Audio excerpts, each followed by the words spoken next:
Evan told a room full of parents that I had taken our children to punish him, and the room believed him before I even opened my mouth. He stood beside the school fundraiser table with tired eyes and a trembling voice, playing the wounded father while Tessa Vale touched his arm like she had earned a place in my marriage.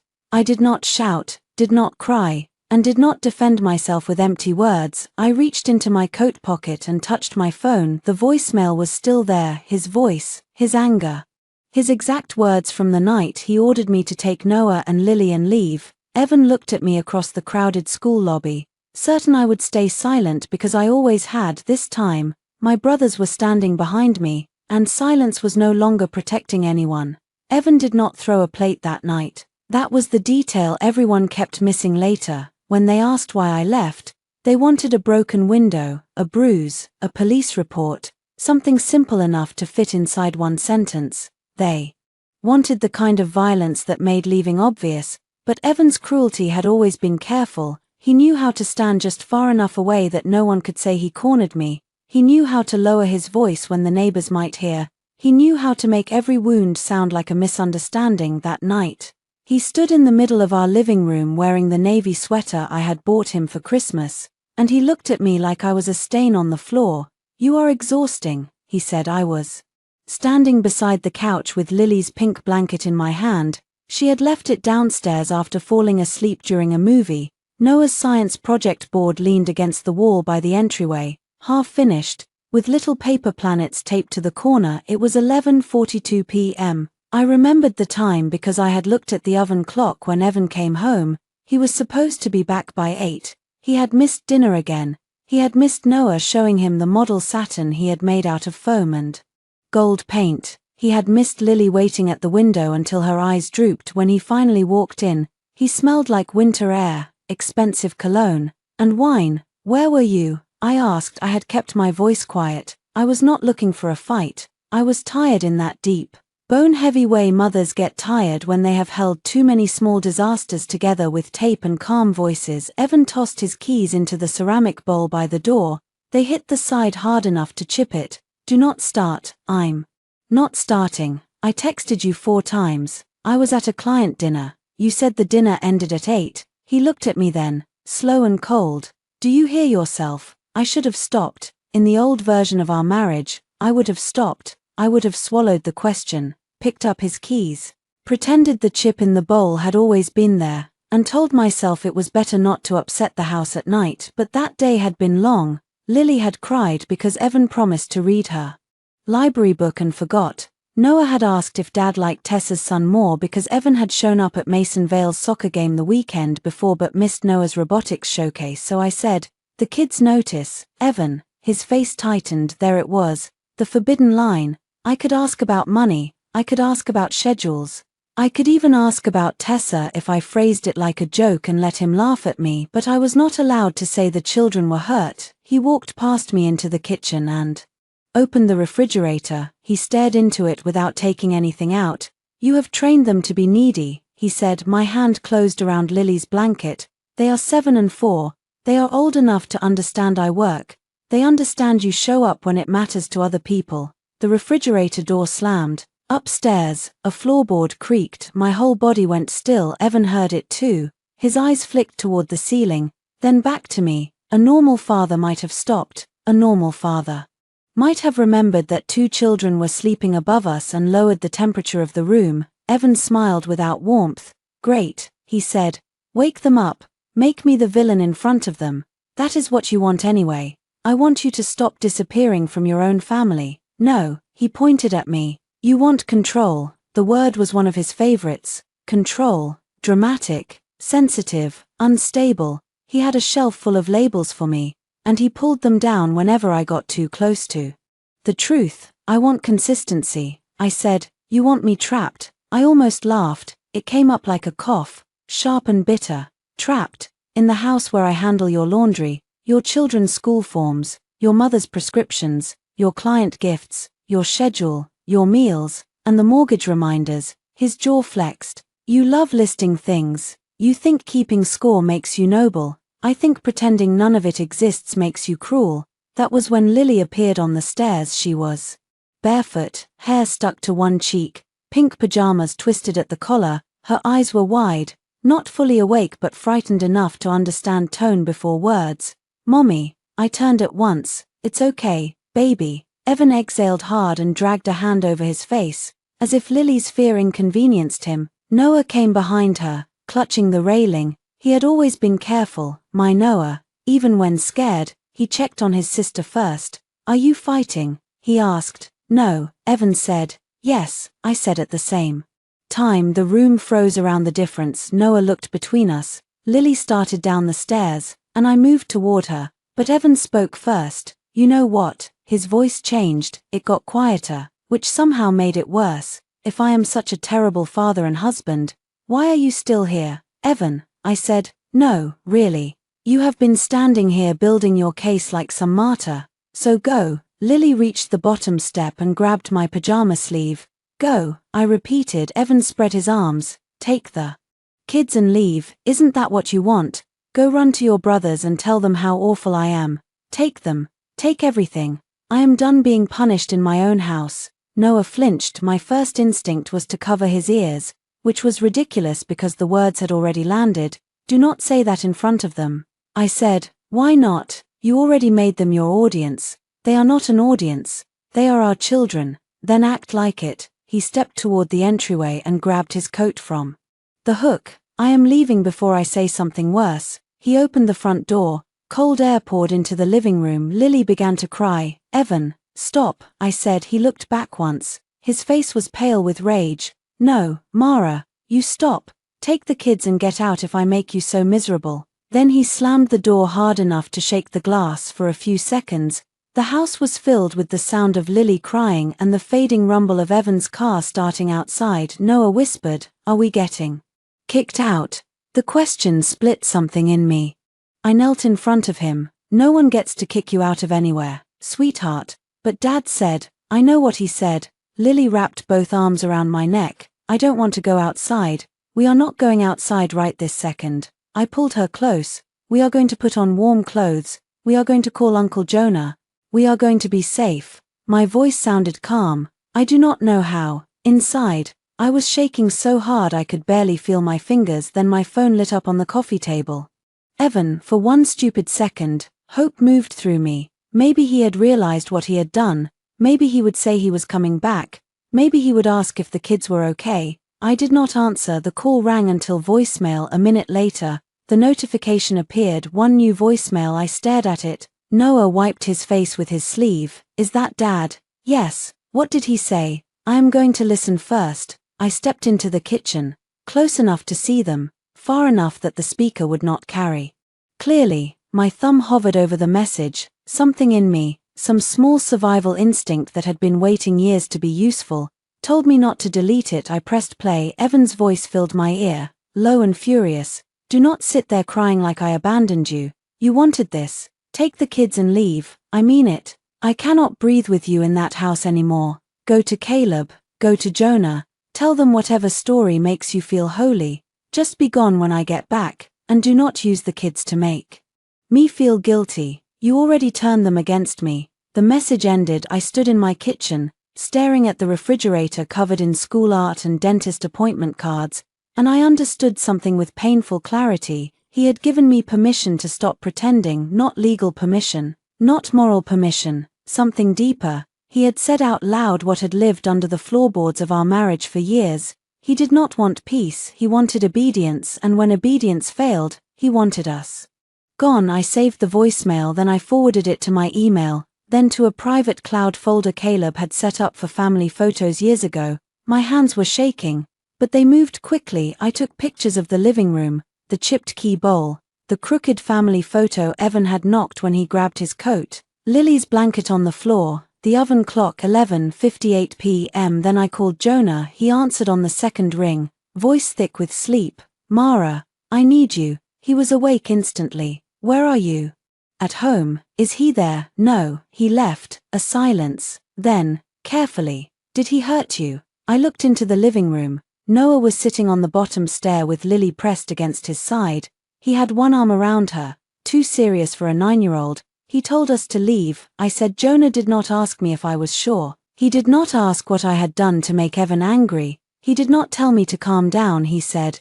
Pack the kids' medications, documents, chargers, and 2 changes of clothes. I am on my way. The relief nearly took my knees out. Jonah, I'm already putting on shoes. I went upstairs with the children following me like shadows.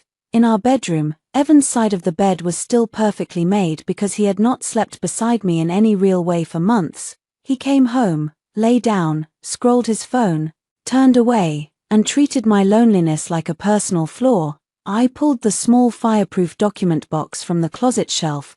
Birth certificates, social security cards, insurance cards, passports, marriage certificate, the deed documents we had copied when refinancing the house. I put them into a tote bag. Noah stood in the doorway. Are we stealing? I stopped. No, I said firmly. These are your documents, mine too. We are allowed to have them. Dad gets mad when people touch his office papers. These are not his office papers. Lily sat on the bed and hugged her stuffed rabbit.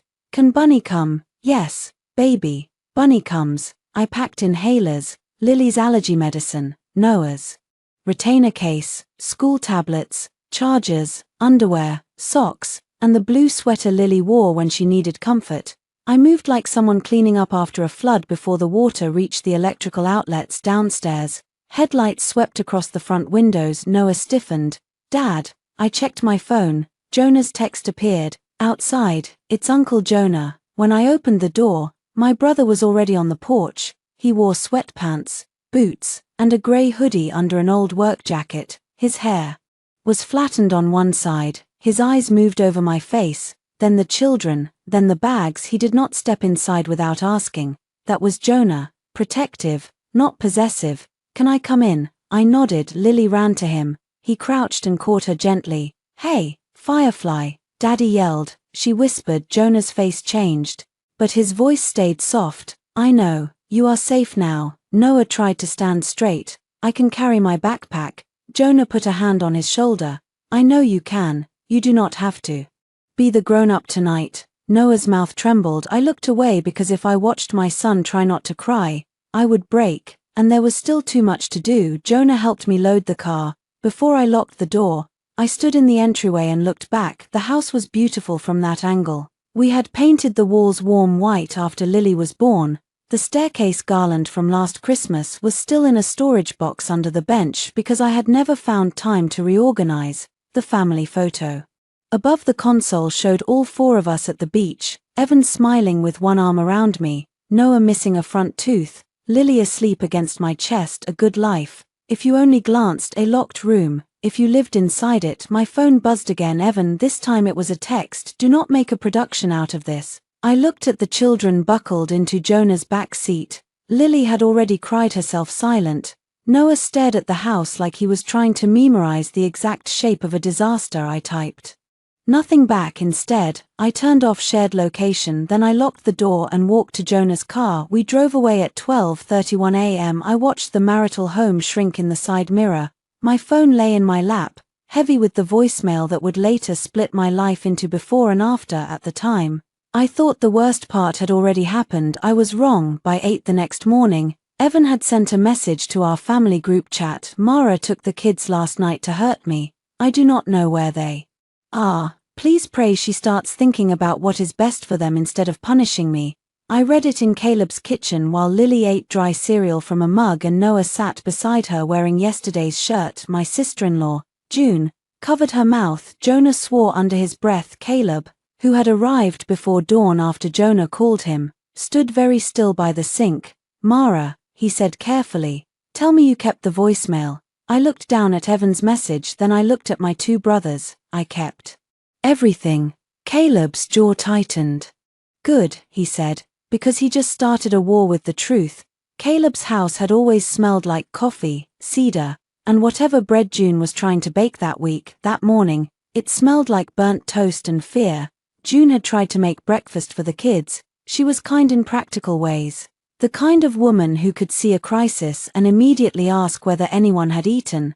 But her hands shook when she dropped slices of bread into the toaster, and she turned the dial too high. The smoke alarm chirped once before Caleb reached up and took it off the wall.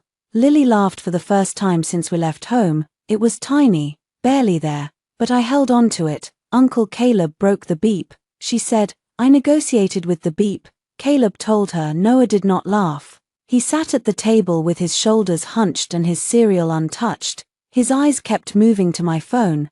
Dad thinks we ran away, he said. I sat beside him. Dad knows what he told us, but he said you took us. I brought you somewhere safe after he told us to leave. Noah stared down. Is that different? The question hurt because it was honest. Yes, I said, it is different, but it might not feel different right now. He nodded in the solemn way children nod when they are trying to make adult pain fit into a child-sized mind. My phone kept lighting up. Diane Whitfield first, then Evan's sister, Paige, then 3 missed calls from numbers I recognized as Evan's cousins, then a text from Tessa Vale. Mara, I know this is not my place, but Evan is devastated. Whatever happened between you two, the kids need their dad. Please do not make choices from anger. I stared at the message until the words blurred. Not my place. Women like Tessa loved that phrase. They used it like a clean white glove before touching something dirty. June leaned over my shoulder and read it. Her face hardened. She has some nerve. Jonah was pacing near the back door. I can go talk to him. No, I said immediately. He stopped. I loved Jonah, but I knew what talk meant when he was furious.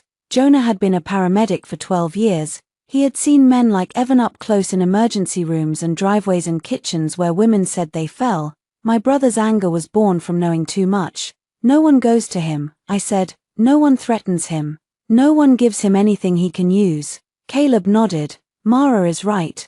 Jonah dragged both hands down his face. He is telling people she kidnapped the kids. He is using a public story because he knows private facts do not help him. Caleb turned to me. We need to build a timeline before he muddies it. I have the voicemail, I know. We also need screenshots, texts, call logs, pictures from last night, anything showing when you left, why you left, where the kids slept, that they are safe. June set a plate of buttered toast in front of Noah. And we need to call the school before Evan does. He probably already did, I said. The words came true 16 minutes later. At 8:47 a.m., Mrs. Alvarez called. She was Noah's third-grade teacher, a warm woman with silver-streaked hair and a voice that usually made even overdue homework sound manageable. That morning, she sounded careful. Mrs. Whitfield, I am sorry to call so early. I received a message from Mr. Whitfield saying there has been a family emergency. I closed my eyes. What kind of family emergency? A pause. He said the children may not be in their regular home and that he was concerned about access. Access, not safety, not well-being, access. I looked across the kitchen at Noah and Lily. Lily had put Cheerios on the tips of her fingers and was showing June. Noah watched me with sharp, frightened attention. I made my voice steady. Mrs. Alvarez, the children are safe. They are with me at my brother's home. There was an incident last night in which Evan told me to take the children and leave the marital home. I have documentation. Another pause. Longer this time. I see. I am not asking the school to take sides. I am asking that any pickup changes, attendance questions, or emergency contact issues be put in writing. Yes, of course. Are the children coming in today? I looked at Noah. He shook his head quickly. Not today, I said. They had a difficult night. I will send an absence note, of course. Her voice softened a little. Please send whatever documentation you feel is relevant to the office, not to me directly. That protects everyone. Thank you. After I hung up, Noah whispered, do we have to go tomorrow? We will decide tonight. Will Dad be there? I do not know. That was the first terrible lesson of separation.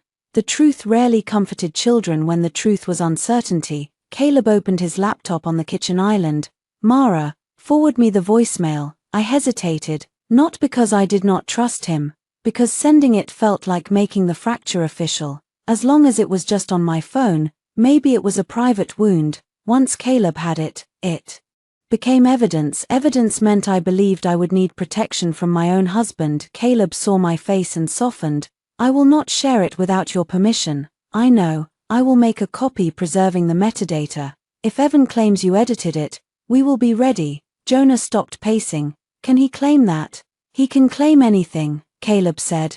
The question is what he can prove. I forwarded the voicemail, the file sent with a small whoosh. My marriage made a quieter sound when it left my hands than it had made when it broke. By noon, Evan's story had traveled faster than any truth I could have told. Diane left a voicemail that began with a sigh. Mara, sweetheart, I know you are emotional, but taking children from their father is serious. Evan is beside himself. You need to bring them home before this becomes something people cannot forgive. People, not the kids, not me, people. Paige texted.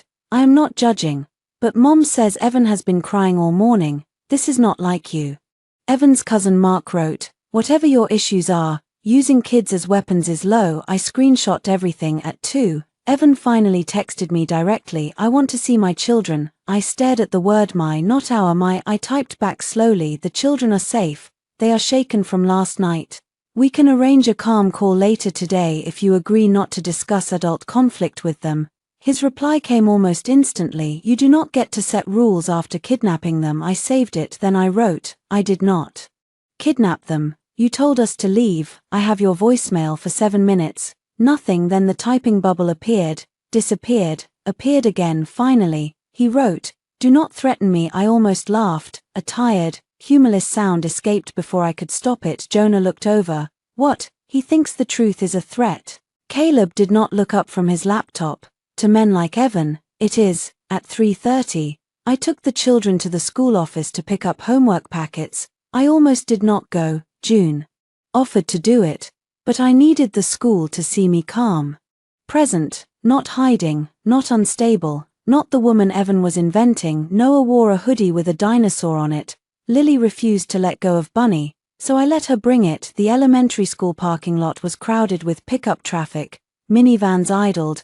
Parents stood in clusters under bare trees. Everything looked painfully normal. Then I saw Evan. He stood near the front walkway in his charcoal coat, hair neat, face pale in a way that looked convincing from a distance. Tessa Vale stood beside him, holding 2 coffee cups. Her son Mason was in Noah's grade. She had been around for 2 years. At first, she was just another parent who volunteered for class parties and knew how to make gluten-free cupcakes that did not taste like cardboard.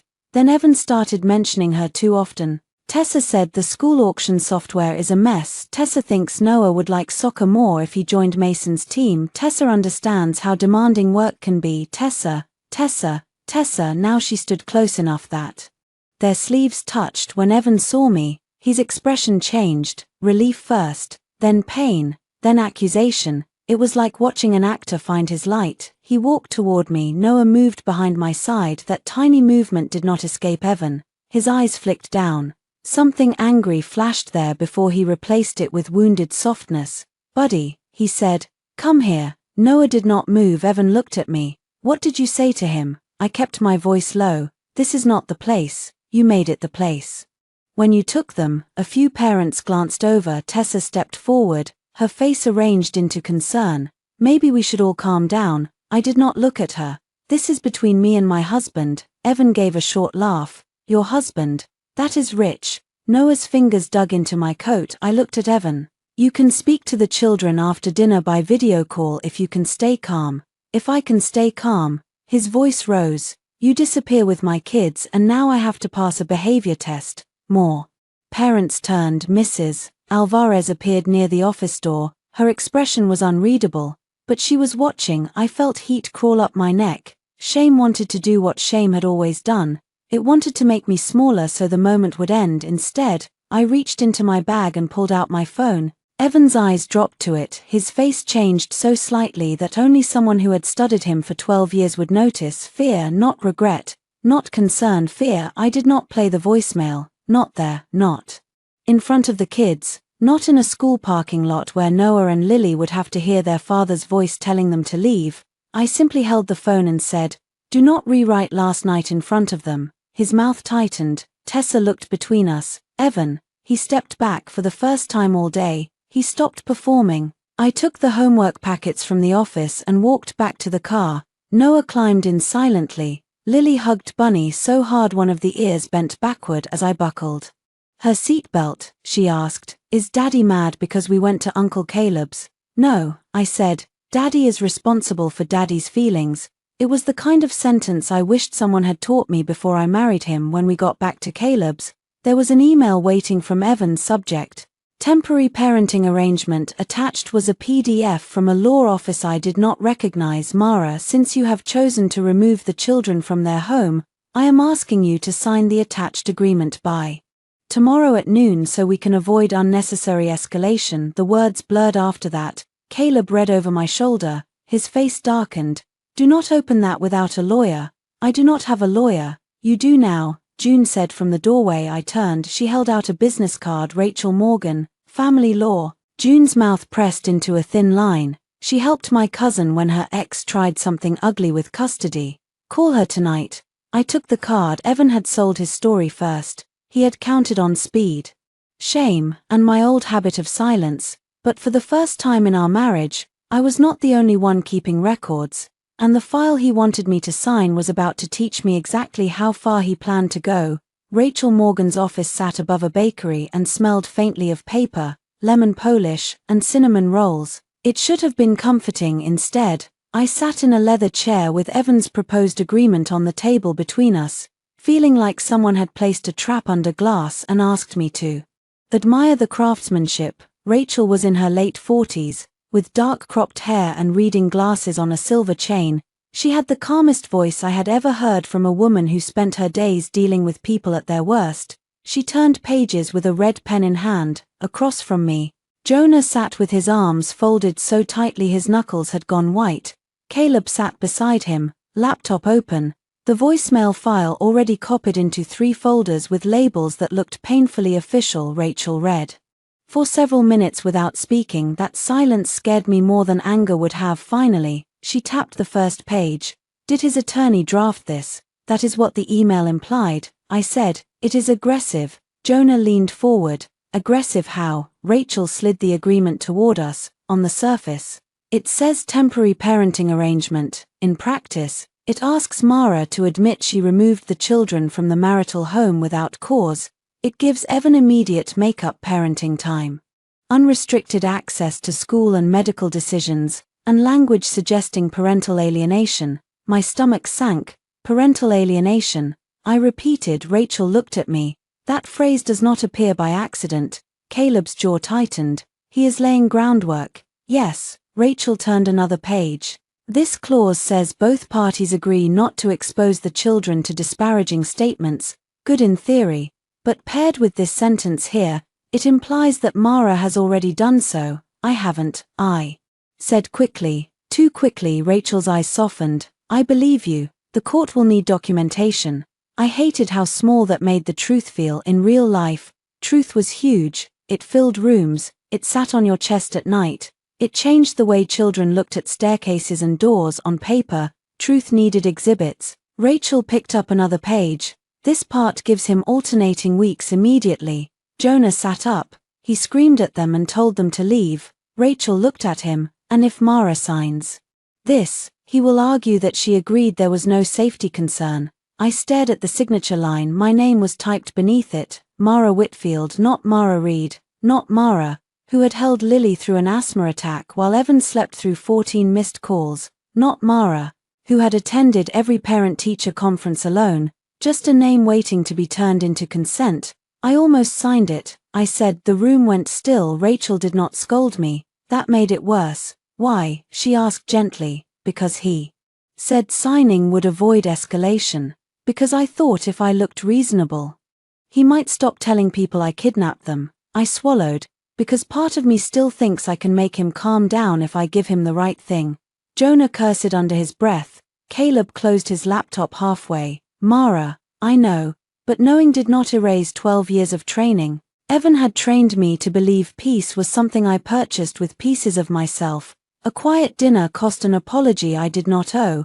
A normal weekend cost pretending not to notice Tessa's late-night texts. A holiday with his mother cost letting Diane correct my parenting in front of my children. Now he wanted legal language. Rachel folded her hands on the agreement. You are not signing this. No, I am going to respond to his attorney. We will propose a structured temporary arrangement with written communication only.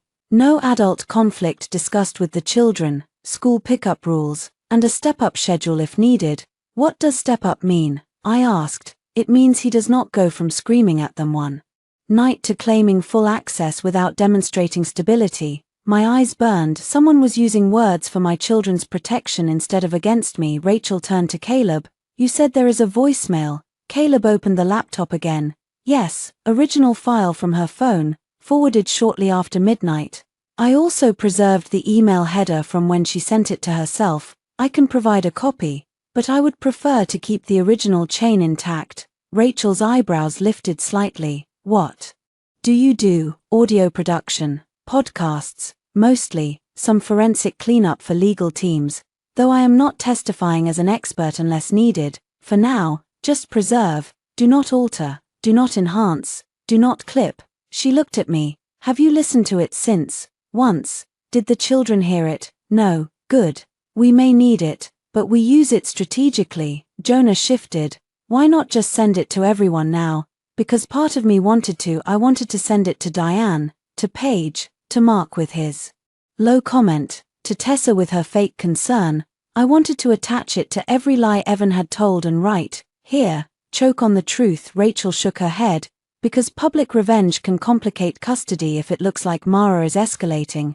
Evan is creating a narrative. We do not feed it, we document, respond through proper channels, and choose the right moment. The right moment, Caleb asked. When his lie is specific enough that the voicemail directly disproves it. A chill moved through me. He already said I took them to hurt him. Yes, Rachel said, but he said it in texts and family chats. If he makes that claim in a broader setting, especially while seeking community support or legal advantage, the contradiction becomes much more powerful. I looked down at the agreement. He will, I said. Everyone turned to me. I knew Evan. I knew the way he needed an audience, the way some men needed air. Private apologies bored him. Public sympathy fed him. He will not stop with family, I said. He likes being admired. He likes people thinking he is patient with me. Rachel made a note. Then we prepare for that. By the time we left Rachel's office, I had a list. Create a parenting communication folder, save all messages as PDFs, write a factual timeline without adjectives, collect financial records, send school a written notice, do not block Evan unless threatening, offer a video call, do not meet alone, do not sign anything without counsel, rules, boundaries, structure. They felt strange in my hands, like tools I had been allowed to borrow from a stronger woman outside. The bakery downstairs had a chalkboard sign advertising apple turnovers. The world continued selling pastries while my marriage became a legal matter. Jonah stopped by his truck. I hate this, I know. I hate that you have to be strategic with the man who scared his own kids. I hate it too. Caleb touched my shoulder. We follow Rachel's plan. I nodded. My phone buzzed. Evan, did you sign? I showed it to Rachel. Before she reached her car, she read it and said, answer simply. So I typed, my attorney will respond to your attorney. His reply came in less than 30 seconds. Attorney. Seriously, I saved it. Then another, you are making this ugly. And another, think carefully before you let your brothers ruin your family. Jonah read that one over my shoulder and laughed once, sharp and humorless. He is really trying. Rachel looked at me. Do not answer. I did not. That evening, Evan's video call with the kids was scheduled for 6:30. I set the laptop on Caleb's dining table. June took the kids upstairs before the call and helped Lily brush her hair. Noah came down wearing the same serious expression he wore before dentist appointments. What if Dad asks when we are coming home? He asked. You can say you do not know, or you can look at me, and I will answer. What if he gets mad? Then I will end the call. His eyes widened. Can you do that? Yes. The idea seemed to shock him. I wondered how. Many things my children thought adults were not allowed to stop. At 6:30, Evan appeared on the screen. He was in our living room. The background was too carefully arranged. The family photo had been straightened. The chipped key bowl was gone. A lamp glowed warmly behind him. He had staged the room. Hey, guys, he said softly. I miss you so much. Lily pressed into my side. Noah lifted one hand. Hi, Dad. Evan's eyes shone. Are you okay? Is Mommy letting you sleep? I moved my finger toward the trackpad. Noah looked at me. Dad, I said, we agreed this call is for the children, not adult conflict. Evan's mouth tightened. But he recovered. Of course. I just worry, Lily whispered. We had pancakes. That is nice, Princess. I wish I could make you pancakes at home. Noah looked down. There it was. The hook, small enough to deny, sharp enough to catch. I said, Evan. He sighed. Mara, I am allowed to tell my kids I miss them. You are not allowed to make them responsible for your feelings. His eyes changed. For a moment, the soft father vanished and the man from the living room looked through. Then he smiled at the children again. Noah, buddy, can you tell mommy you want to come home? Noah froze. I ended the call. The screen went black. Lily started crying immediately. Noah pushed his chair back. He is going to be mad. I pulled both of them close. That was not your job.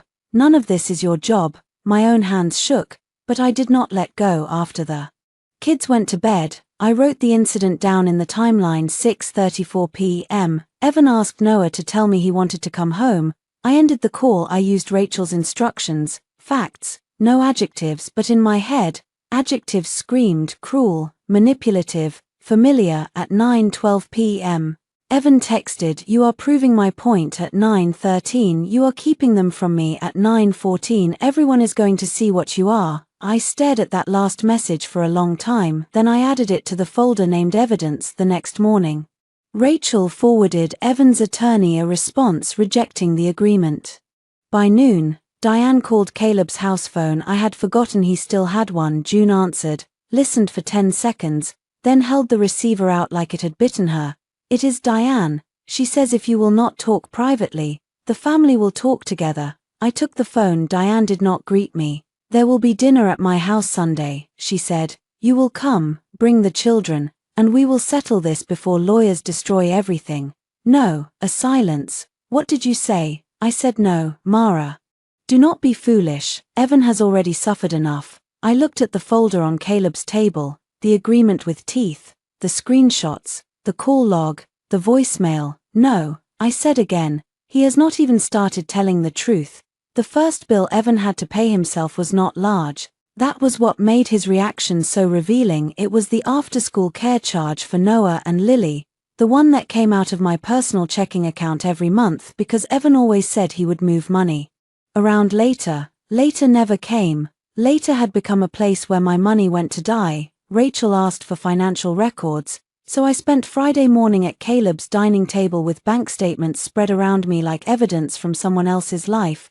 June sat across from me with a yellow highlighter. How did you not see this? She asked, then immediately winced. I am sorry, that sounded awful. No, I said, it is a fair question. It was also the wrong question, but not because June meant harm. I had seen it. I had seen the after-school charges, co-pays, groceries, summer camp deposits, birthday gifts for Evan's clients, Diane's pharmacy deliveries, Noah's robotics kit, Lily's dance shoes, the plumber, the pediatric dentist, the emergency car repair. I had seen all of it. I just called it marriage. Evan called the mortgage his responsibility because the payment came from the joint account. Even though I transferred into that account every month, he called himself the provider because he made more. Even though I spent less and covered the invisible costs that kept the family functioning. Now, with the statements highlighted, the marriage looked less like partnership and more like a quiet extraction. June circled 3 charges. You paid Diane's medical alert subscription. She said she could never get the website to work. Evan asked me to set it up. For how long? I checked. For years. June put down the highlighter. Mara, I know. Do you? I swallowed before I could answer. My phone rang. Evan, I let it go to voicemail. Then he called again. Then he texted, why was aftercare declined? I looked at June. She looked back. A laugh rose in my throat. Strange and almost wild. After all the accusations, all the legal threats, all the public grief, the first thing that cracked his performance was a declined childcare payment. I typed, I cancelled automatic payments from my personal account for expenses we need to review through counsel. His reply came fast. Are you insane? The kids need aftercare, I wrote. Then you can pay the invoice. He called again. I did not answer. A voicemail appeared. I did not play it right away. My body still reacted to that little voicemail icon like a hand raised in the dark. Caleb came in from his studio with headphones around his neck. Everything okay? Aftercare payment declined. His mouth twisted, and civilization fell. June slid the laptop toward him. Look at this. Caleb scanned the highlighted charges. His expression went flat. This is not just childcare, he said. This is everything. I agreed to most of it, I said. Jonah, who had arrived with groceries, walked in just in time to hear me. Agreement requires honesty. I looked at him. He set 2 bags on the counter. If someone makes you feel guilty until you pay, that is not agreement, that is pressure with a receipt.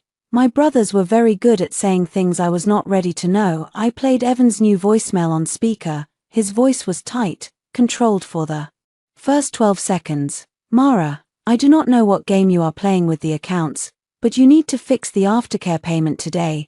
The kids should not suffer because you are angry at me. Call the program, put your card back on file, and stop dragging normal life into our issues. Then his control slipped. And stop hiding behind your brothers. This is pathetic. The message ended. No one spoke for a moment. Caleb looked at me. Save it, I know, and send it to Rachel, I know. Jonah opened 1 grocery bag with unnecessary force. He told you to leave, called you a kidnapper, sent a legal trap, used Noah on a video call, and now wants your debit card. June took the eggs from him before he crushed them.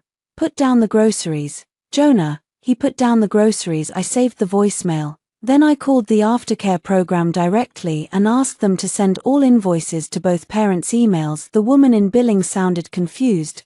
Mr. Whitfield's email is already listed, but payment has always come from you. Yes, I said, that is changing. Changing, such a small word. That afternoon, I went back to the marital home. Rachel said I had every right to retrieve clothing, medication, children's school materials, and personal documents. But she wanted me to bring someone and record the visit. Jonah insisted on coming. Caleb wanted to, but I told him 1 brother was enough. I did not want Evan claiming intimidation. Jonah parked at the curb instead of the driveway. Phone recording, he asked. Already on. Do you want me to go in first? No, I lived here. The words came out sharper than I intended. Jonah nodded once. Okay. I unlocked the front door. The house smelled like Evan's cologne and unwashed dishes. That startled me. For years, I had believed the house smelled clean because we were clean people. Now, after 4 days away, I understood the house had smelled clean because I cleaned it. Mail lay scattered on the console. 2 coffee mugs sat on the living room side table. A pair of Evan's shoes blocked the hallway. The kitchen sink was full. Jonah stood just inside the door, eyes moving. He lives like this after 4 days. He lives like this when I do not stop him. I went upstairs quickly. In Noah's room, I packed more clothes, his library book, the robotics pieces he had left behind, and the stuffed turtle he claimed not to need anymore but still kept beside his pillow. In Lily's room, I found her blue sweater under the bed and 3 tiny plastic horses lined up on the windowsill. I put them in my bag. Then I went into the primary bedroom. Evan had not changed the sheets. My side of the bed was untouched. His side was rumpled, blankets twisted. On the nightstand sat a half-empty glass of whiskey. Beside it was a framed photo from our 10th anniversary trip to Maine. I was laughing in the picture. Evan was looking at the camera, not at me. I turned away. In the closet, I took work clothes, my grandmother's jewelry box, and a sealed envelope of old tax documents. On the top shelf, behind a stack of sweaters, I found the binder. It was blue, with a cracked plastic cover. Household. I had made it years ago when Noah was a baby and Evan claimed he could never find anything. Inside were insurance cards, contractor numbers, appliance warranties, school passwords, pediatric IAN forms, emergency contacts, account logins, and instructions for everything from the sprinkler system to Lily's allergy plan. My whole unpaid life, organized for his convenience. I took it downstairs. Evan came through the front door. The timing was too perfect. He must have seen the doorbell notification. His face hardened when he saw Jonah. Of course, he said, you brought muscle. Jonah's mouth opened. I said, Jonah is here as a witness. I am recording. I am collecting the children's belongings and my personal items. Evan looked at my phone, then smiled. You rehearsed that? Yes. His smile faded. Good. He stepped farther inside and noticed the tote bags. You are taking the household binder. I made it. It has information for the house. You live here. Learn your house. Jonah turned his head slightly, and I knew he was trying not to laugh. Evan stared at me as if I had slapped him.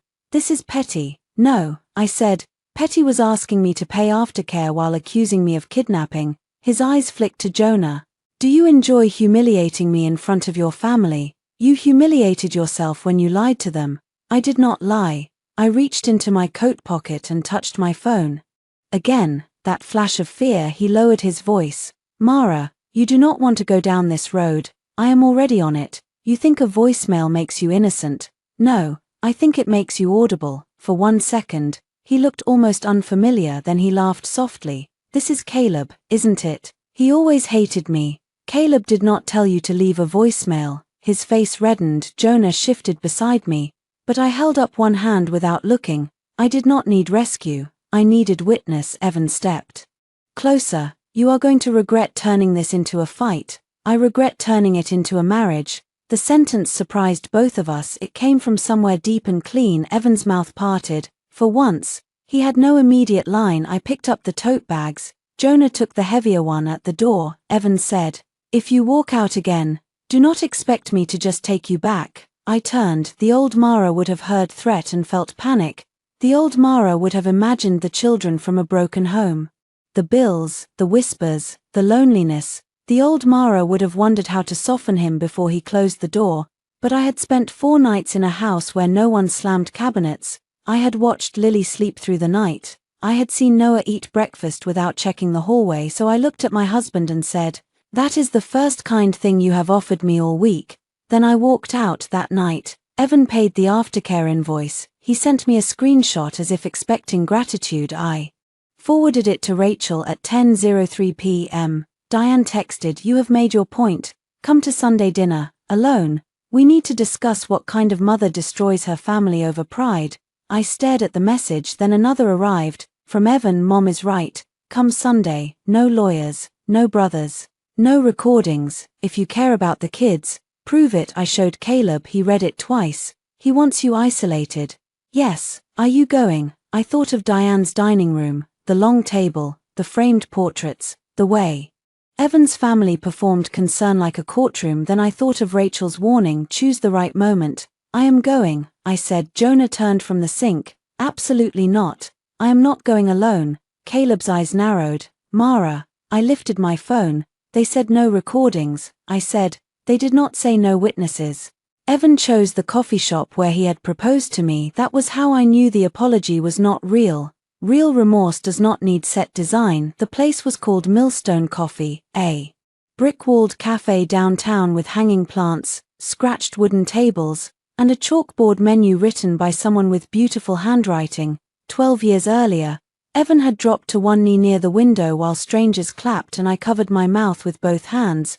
I had said yes before he finished asking. Now I sat at a corner table with my back to the wall, my coat still on, my phone recording inside my bag. Rachel had approved the meeting under strict rules. Public place, daytime, no children, no signing, no handing over devices. Caleb waited in his car across the street, not because I wanted drama, but because I was done confusing privacy with safety. Evan arrived 7 minutes late. He wore the grey coat I used to love and carried 2 coffees.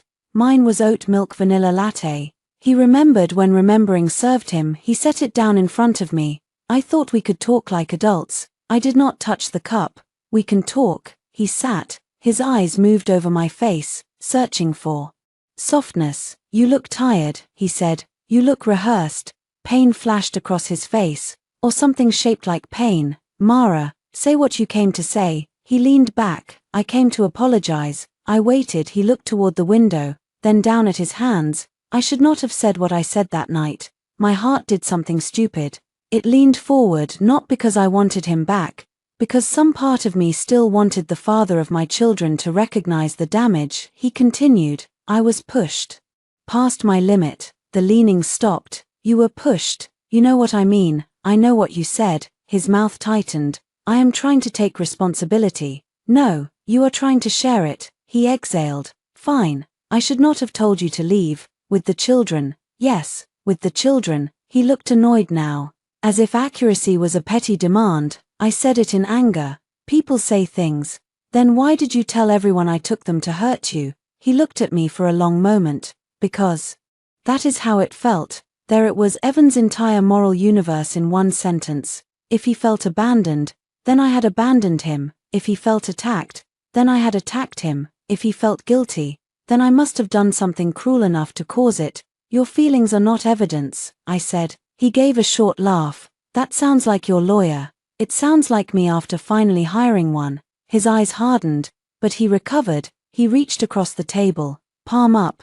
Can we stop, please? I miss my family. I looked at his hand. There was no wedding ring. He had stopped wearing it months ago, claiming rings were impractical at job sites. Mine still sat on my finger out of habit, a thin circle of loyalty to a house that no longer existed. I pulled my hand back into my lap. What do you want, Evan? I want us to reset. What does reset mean? You and the kids come home, we stop involving lawyers, we tell everyone we had a bad week. A bad week, he nodded, encouraged. Yes, couples fight. Parents get overwhelmed, and the things you told people, we correct them together. How? We say emotions ran high. I almost admired the efficiency. He wanted to turn his lie into our mutual weather event. No culprit, no action, just emotions rolling through like a storm. No, I said. His jaw flexed. Mara, be reasonable. I am being reasonable. That is why I am not coming home. He leaned forward. Do you know what happens if this goes to court? They will look at you too. Your anxiety, your work history, the fact that you took the kids from their home. I took them after you told us to. You keep saying that, because it is true. His eyes dropped to my bag. I saw the thought before he spoke. About that voicemail, he said carefully. The cafe noise seemed to dim. What about it? I think we should delete it. I stared at him. He lifted both hands. Not because I am hiding, because it is toxic. As long as you keep it, you will keep listening to it and making yourself angrier. I have listened to it twice. It is poisoning the process. No, Evan, it is documenting the process. His face changed. Mara, if you release that, you will hurt the children. If I release it in front of the children, yes, which I have not done, but you would humiliate their father. You humiliated their mother by lying. You are not thinking clearly. There was the label again. Coming home to roost. I stood. He stood too, fast enough that the chair scraped. A few people looked over. Sit down, I said. His eyes widened. I had never spoken to him like that in public. Something about it steadied me. You asked me here to apologize, I said. You blamed me, threatened me, asked me to erase evidence, and called me unclear. We are done. He lowered his voice. Give me your phone. A cold thread moved through my spine. No, I am not playing, Mara, neither am I. I picked up my bag. He reached for my wrist. He did not grab hard. That was always Evan's genius. Just enough contact to stop me, not enough to look like force. I looked down at his fingers. Take your hand off me. He released me slowly from across the street. Caleb's car door opened. Evan saw it through the window. His expression twisted. Of course, your brother is watching. Yes, I said, he is. For the first time, I let him hear that I was glad. A voice behind us said, Evan. Tessa Vale stood near the counter, holding a paper bag and wearing a cream coat. Her hair fell in soft waves around her face. She looked surprised, but not surprised enough. Evan stepped back from me. Tessa's eyes moved between us. I did not know you were meeting. I almost laughed. This was too clumsy for Evan, too obvious, which meant he was unraveling faster than I thought. I looked at him. You invited her? No. Tessa lifted the bag. I was just picking up muffins for the committee. The committee meets tomorrow, I said. Her smile faltered. I had volunteered for that committee for 3 years before Tessa decided Evan's sadness made her important. Evan cleared his throat. This is not what you think. I think you wanted a witness if I got upset, I said, or comfort if I did not. Tessa's cheeks flushed. That is unfair. I turned to her. Unfair is texting a mother you barely know and telling her not to act from anger after her husband frightened her children. Her mouth opened. The barista stopped wiping the counter. Evan hissed. Mara, no. I looked back at him. You wanted public. Let us be public. Did you tell Tessa you left a voicemail telling me to take the kids and leave? Tessa looked at him. That look mattered. It was quick, but it carried a question. Evan had not told her. He had told her enough to make himself tragic and me unstable, but not enough to risk her hearing his actual words. I told her we fought, he said. I smiled without warmth. Of course you did. Then I walked out. Caleb met me on the sidewalk. You okay? No. Did he touch you? My wrist. Not hard. Caleb's face went dangerous. Caleb, he breathed in, then out. Right, strategy. I looked through the cafe window. Evan and Tessa were still standing there. She was talking quickly. He was staring at me. No, not at me, at my bag, at my phone, at the one thing he could not charm, pressure, or rewrite. In Caleb's car, I wrote down everything while it was fresh: time, location, words, Tessa's appearance, Evan asking for my phone, Evan touching my wrist. Caleb drove without speaking until we were 4 blocks away. Then he said, I checked the file. I looked at him, the voicemail.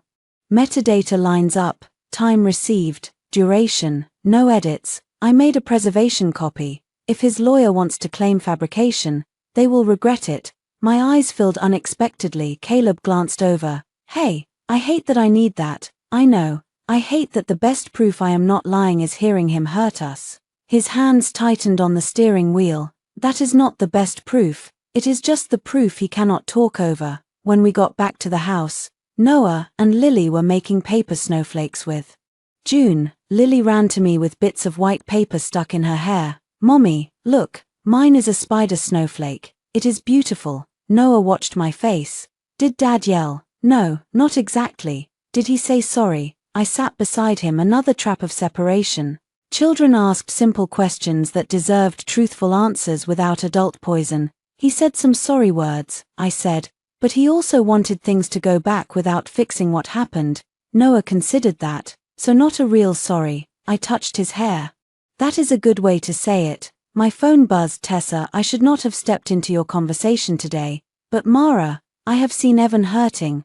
Please remember that children need 2 parents, not one parent's anger. I stared at the message. Then another came, also threatening to expose private marital arguments could damage everyone. Sometimes grace is better than being right. Grace. I thought of Lily on the stairs, Noah asking if we were kicked out, Evan's voice telling me to be gone when he got back. I screenshot both texts. Then I sent them to Rachel. That evening, Rachel called. Her voice was calm, but sharper than usual. Mara, those texts from Tessa matter, because she is interfering, because she references exposing private marital arguments. That suggests Evan told her about the voicemail, or she knows he is afraid of it. He said he did not tell her. Then either he lied, or she knows more than she should. I looked toward the living room where my children were laughing at Jonah, pretending he did not know how paper snowflakes worked. What do we do? Nothing loud. Keep saving everything. There is family dinner Sunday. I do not like that. I know. If you go, do not bring the children. I wasn't going to bring a witness. I planned to. And Mara, yes, if they mention the voicemail, do not play it yet. I looked down at my phone. Why? Because Evan is getting nervous. Nervous people make mistakes. Let him make his in front of a bigger audience. Sunday afternoon, I stood in Caleb's guest room and took off my wedding ring. Not forever, not officially, not yet, but I could not wear it into Diane's house like a promise. I placed it in the small zipper pocket of my purse. Beside my phone. Jonah drove me. Caleb followed in his own car. Diane had demanded no brothers. I had stopped treating demands as laws when we arrived. Evan's car was already in the driveway, so was Tessa's. Jonah looked at me. You still want to go in? I looked at the white colonial house where Evan had learned that image mattered more than truth. Yes. I said, I want to hear what story they tell when they think they have the room. Diane Whitfield opened the door wearing pearls. That told me everything. Pearls were her armor. She wore them to weddings, funerals, charity luncheons, and conversations where she planned to say something unforgivable in a gentle voice. Her eyes moved past me to Jonah and Caleb standing on the porch. Her smile vanished. Mara, she said, I asked you to come alone, and I decided not to. This is a family matter. They are my family. Diane's mouth tightened. Do not be childish. Jonah took one step forward. Careful. I touched his sleeve. I've got it. Diane looked at my hand on my brother's arm, then back at me. Her expression softened into something fake. Sweetheart, this is exactly what worries us. You are surrounding yourself with people who feed your anger. My brothers fed my children breakfast after your son told us to leave. The words landed like a slap. Diane recovered quickly, but not Completely. One hand went to her pearls from inside the house. Evan said, "Let them in, Mom." We entered. Diane's dining room looked exactly as I remembered. Polished table, cream curtains, silver candlesticks, family portraits arranged so Evan's college graduation photo sat at the visual center. The room smelled of roast chicken and lemon furniture. Polish. At the table sat Paige, her husband, Evan's cousin Mark, 2 aunts, and Tessa Vale. Tessa wore soft blue and had the nerve to look embarrassed. I stopped in the doorway. "No," I said. Evan stood near the sideboard. "Mara, no, she is not family." Tessa lowered her eyes. "I can leave." Diane lifted her chin. "Tessa is here because she has seen both sides at school. We need someone neutral." Caleb laughed once. Everyone looked at him. "Sorry," he said. Neutral was ambitious. Mark leaned back in his chair. "This is exactly the attitude Evan is dealing with." Jonah smiled at him. "Keep talking." I turned to my brothers. "Please sit." They did. Not at the table, on 2 chairs near the wall, like witnesses who refused to become guests. Evan watched them with open dislike. I sat at the far end of the table, not beside him. Diane remained standing. "We are all here because 2 children are being harmed by adult pride." "No," I said. "We are here because Evan lied to you." The room went quiet. Evan's face hardened. "Mara, do not start." "I am not starting. I am responding." Paige looked miserable. "Can we please just talk calmly?" "Calmly is fine," I said. "Honestly is required." Diane sat slowly. "Then honestly, you took Noah and Lily out of their home in the middle of the night. After Evan told us to leave." Evan gave a bitter laugh. "We had a fight. I said things. She weaponized them." Jonah leaned forward. Caleb put a hand on his arm. I kept my eyes on Evan. "You left a voicemail." His jaw flexed. Tessa looked down at her lap. Mark frowned. "What voicemail?" Evan answered too quickly. "A private message sent during an emotional moment. A message where you told me to take the kids and leave." I said. Diane snapped. "And a good mother would have waited until morning instead of dragging them into the cold." The room shifted. There it was. The old trick. If Evan did wrong, my reaction had to be judged harder. I looked at Diane. A good grandmother would ask why her son made his children afraid of their own living room. Her face went white. Paige whispered. "Mara, no," I said. My voice shook once, then steadied.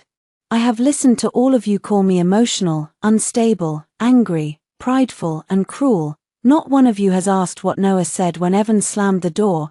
Evan looked away. I turned to Mark. "He asked if we were getting kicked out." Mark's expression changed, only a little. "Enough." Diane rose. "This is manipulative." "No," Caleb said from the wall. "That is a fact." Diane's eyes flashed. "You do not get to come into my home and lecture my family." Caleb's voice stayed even. "Then stop lying about my sister." Evan slammed his hand on the sideboard. Lily would have jumped. I did not. "Enough," he said. "This is my point. Mara shows up with her brothers, throws accusations, and expects everyone to ignore that she removed my children." I took my phone from my purse and placed it on the table. The room went still. Evan's eyes locked on it. "I have not played the voicemail for your children," I said. "I have not posted it. I have not sent it to your clients. I have not given it to the school." Parents whispering in the parking lot. "Every time you call me cruel, remember that." His face drained of color. Tessa spoke softly. "Maybe playing private messages is not the healthiest way to heal." I turned to her. She folded her hands. "I only mean, sometimes people say things in pain." "Did Evan tell you what he said?" Her lips parted. Evan said, "Tessa, you do not have to answer that." I leaned back. "That answer's enough." Tessa's cheeks flushed. Paige looked between them. "Evan," he ignored her. "Mara is trying to distract from the issue." "The issue," I said, "is that you told me to leave, then told everyone I left to hurt you." "You did leave to hurt me." "No, I left because our children were scared. You could have stayed. You told me not to." I was angry. And I was done treating your anger like whether we all had to stand in. For the first time, one of Evan's aunts nodded. Diane saw it and moved quickly. "Let us be practical. Mara, what do you want?" Written communication, a structured parenting schedule, no unscheduled school pickups, no discussing adult conflict with the kids, no more public accusations. Evan laughed. "So I get supervised like a criminal." I did not say supervised. "You implied I am unsafe. You made them feel unsafe." He leaned forward. "You are poisoning them." Caleb stood. The whole table froze. He did not move toward Evan. He simply stood, calm and tall, and looked at him. "Say that again," Caleb said. Evan's nostrils flared. "Is that a threat?" "No, it is an invitation to repeat your allegation clearly in front of witnesses." Evan looked away. Jonah smiled without humor. "Smart." Diane pointed toward the door. "This is why I did not want them here." "No," I said, "you did not want them here because they make it harder to isolate me." Another silence. This one felt different, less controlled. Tessa stood abruptly. "I think I should go." Diane reached for her. "No, dear, dear." The word was small, but it cut. I had spent 12 years earning my place in that family and was still treated like a difficult guest. Tessa had spent months touching Evan's arm at school events and already got dear. Tessa picked up her purse. "This is painful for everyone." I looked at her. "Do not make yourself noble on your way out." Her eyes flashed. There she was, for 1 second, not soft, not neutral, angry. "You know," she said quietly, "Evan was right about one thing. You make it very hard for people to help you." I smiled. "You were never helping me." She left. The front door closed. Evan looked like he wanted to follow, but knew the room would notice. That was his first real loss of the night. Not me. Not yet. The audience. Diane tried to recover control. "Mara, you need counseling." "I agree," I said. "The children and I already have appointments." That startled her. I continued, "Not because I am unstable. Because they heard their father tell them to leave." Paige covered her mouth. Evan snapped. "They did not hear the voicemail." "No, they heard you in the living room." He had no answer. "After dinner that no one ate." I stood. "We are done." Diane's voice trembled with anger. "If you walk out, you are choosing divorce." I looked at Evan. He waited. Some part of him still believed I would panic at the word. Divorce had always been the cliff he pointed toward when I stepped out of line. This time, I walked to it and looked over. "No," I said. "Evan chose this when he told us to leave. I am choosing not to lie about it." Jonah opened the front door. Caleb followed me out on the porch. Cold air hit my face. I breathed it in like freedom and grief mixed together. Behind us, voices rose inside Diane's house. Mark said something I could not hear. Paige said, "Clearer." "Evan, what exactly was on that voicemail?" I stopped. Evan did not answer. Caleb looked at me. "You heard that?" "Yes." Jonah grinned. "First crack." But cracks were dangerous. They made desperate people press harder. The next morning, the pressure moved to the school. I arrived to drop off Noah and Lily and found Tessa standing near the entrance with Mrs. Alvarez and 2 other parents from the fundraiser committee. Tessa's eyes were red, but her voice carried just enough. "I just think stability matters," she said. "Children should not be used to punish fathers." Mrs. Alvarez saw me first. Tessa turned. Noah's hand tightened around mine. I looked at Tessa, then at the parents listening. "Good morning," I said. Tessa smiled sadly. "Mara." I knelt in front of Noah and Lily. "Go inside with Mrs. Alvarez." "Okay," Noah whispered. "Is she talking about us?" Mrs. Alvarez's face changed. I kissed his forehead. "She is talking without permission." When the children were inside, I stood. Tessa adjusted the strap of her purse. "I did not name you. You did not have to." One of the parents looked away. Mrs. Alvarez cleared her throat. "This conversation is not appropriate at drop-off." Tessa flushed. "I was only saying children need both parents. And I am saying," I replied, "that my children's safety and privacy are not committee gossip." Then I turned to Mrs. Alvarez. "Please confirm in writing that any discussion involving my children's family situation will go through administration and not informal parent groups." Mrs. Alvarez nodded. "I will." Tessa's face tightened. There it was, her first public cost, not humiliation. Not yet a boundary. By lunch, Rachel had a copy of the school email confirming that staff would not discuss custody matters with parent volunteers and that pickup changes required written approval from both parents or a court order. At 2, Evan texted, "Now you are attacking Tessa." I typed back, "Tessa discussed our children publicly at school. That is documented," he replied. "You are making enemies everywhere." I looked at the message and thought of Diane's pearls, Tessa's soft voice, Evan's staged living room, Noah asking if I was keeping him away. Then I saved the screenshot. That evening, Noah came home quieter than usual at dinner. He pushed peas around his plate. I waited. Finally, he said, "Mason, Told me his mom said dad cries because we do not love him. The fork slipped from my hand and hit the plate across the table. Caleb went completely still. June whispered, "Oh, honey." Noah stared at his peas. I told him that is not true. I moved to kneel beside his chair. You are right, that is not true. But dad is crying. I do not know. Dad has adults to help him with his feelings. You are not responsible for them. His eyes filled. Then why does everyone keep saying kids need dads? Like, if I do not go, I am bad. I pulled him into my arms. He held himself stiff for 1 second, then folded. That night, after both children finally slept, I sat in Caleb's dark kitchen and cried without making noise. Jonah found me there. He sat across from me and did not turn on the light. "I want to play the voicemail," I whispered. "I know, I want them all to hear it. I know, but Rachel says wait. Rachel is right. I hate that she is right." Jonah leaned back. "Evan is going to stand on a stage if people let him." I looked at him. "The fundraiser," he said. "He told Diane he would tell everyone the truth there, right?" "Yes." "Then let him." I wiped my face. "That sounds reckless." "No, reckless is him thinking your silence is still available." The fundraiser was 9 days away, a community event for the school arts program. Evan had helped sponsor it through his company.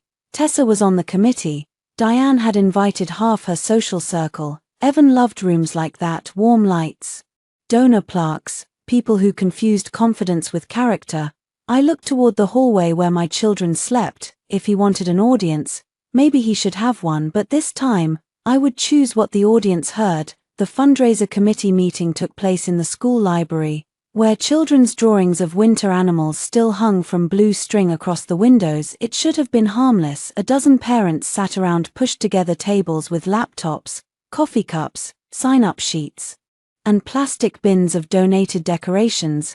I had attended meetings like this for years, usually while answering Evan's texts about where his dry cleaning was or whether we had paid the landscaper. This time, I came because Tessa had turned my children's pain into hallway gossip, and I needed to see exactly how deep her roots had grown. Mrs. Alvarez was there as faculty liaison, so was Principal Hargrove, which told me the school was now cautious. Good. Tessa sat across from me in a pale cardigan, looking composed and faintly injured. Evan was not officially on the committee, but his company logo appeared on the sponsor banner rolled out along the back wall. Whitfield and Low Properties, silver letters on navy vinyl, my married name, printed as if the family still stood clean behind it. Tessa opened the meeting with a smile. "Thank you, everyone. I know emotions have been high in the community lately, but tonight is about the children." Her eyes flicked to me. "Not enough for anyone to call it an attack, enough for me to feel the blade." I opened my notebook. "Facts, not adjectives." She continued discussing table assignments, raffle baskets, donor acknowledgements. For 20 minutes, she was efficient and charming. Then we reached the program schedule. "We have space for a short parent speaker," she said. "Someone to talk about why the arts matter, why this school community matters, especially during difficult family seasons." Mrs. Alvarez's pen stopped. I looked up. A father named Ben said, "Do we have someone in mind?" Tessa lowered her eyes with false modesty. "Evan has offered, as a sponsor and a parent." There it was. Principal Hargrove cleared his throat. "What exactly would Mr. Whitfield speak about?" "Resilience," Tessa said. "Showing up for your children even when circumstances are painful." I could almost admire her. She wrapped poison in school-safe language. I looked at Principal Hargrove. "I object." The room went still. Tessa's smile tightened.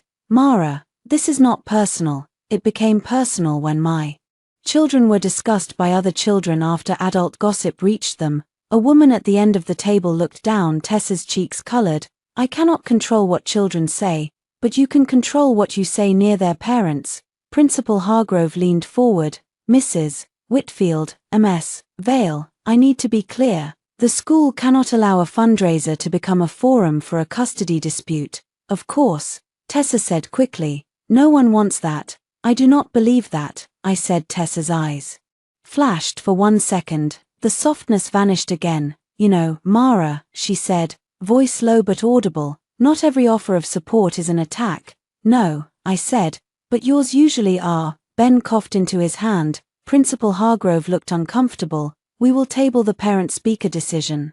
Tessa's fingers tightened around her pen. First stage, a plan delayed. After the meeting, I stayed behind to gather my notebook. Tessa waited until the others drifted toward the door. You are making him look bad, she said. There was no sweetness now. I zipped my bag. He is doing that himself. He is falling apart. He has a therapist, a mother, a lawyer, friends, and apparently you. He will survive being expected to tell the truth. You think you are the only one hurt? No, I said. I think I am the only one in this triangle who has not tried to use my children to get sympathy. Her eyes narrowed. Triangle. I looked at her left hand. No ring. Perfect nails. A thin bracelet I recognized. Because Evan had asked me once if I thought it was too personal to buy jewelry for someone who had helped with a charity auction.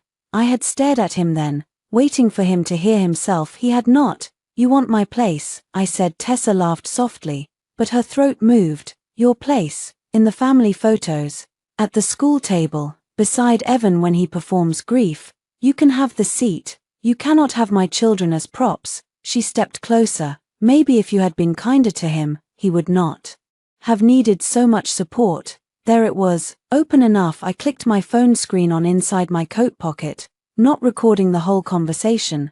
Rachel had warned me about consent rules, and our state allowed one-party recording, but I still used it carefully. I had already started a voice memo when Tessa moved close after the meeting. I wanted her words intact. Say that again, I said. She hesitated. I smiled. No, her expression shuttered. You are exactly what he said you were. And what is that? Cold. The library door opened. Mrs. Alvarez stepped back in. Everything okay? Tessa immediately turned soft.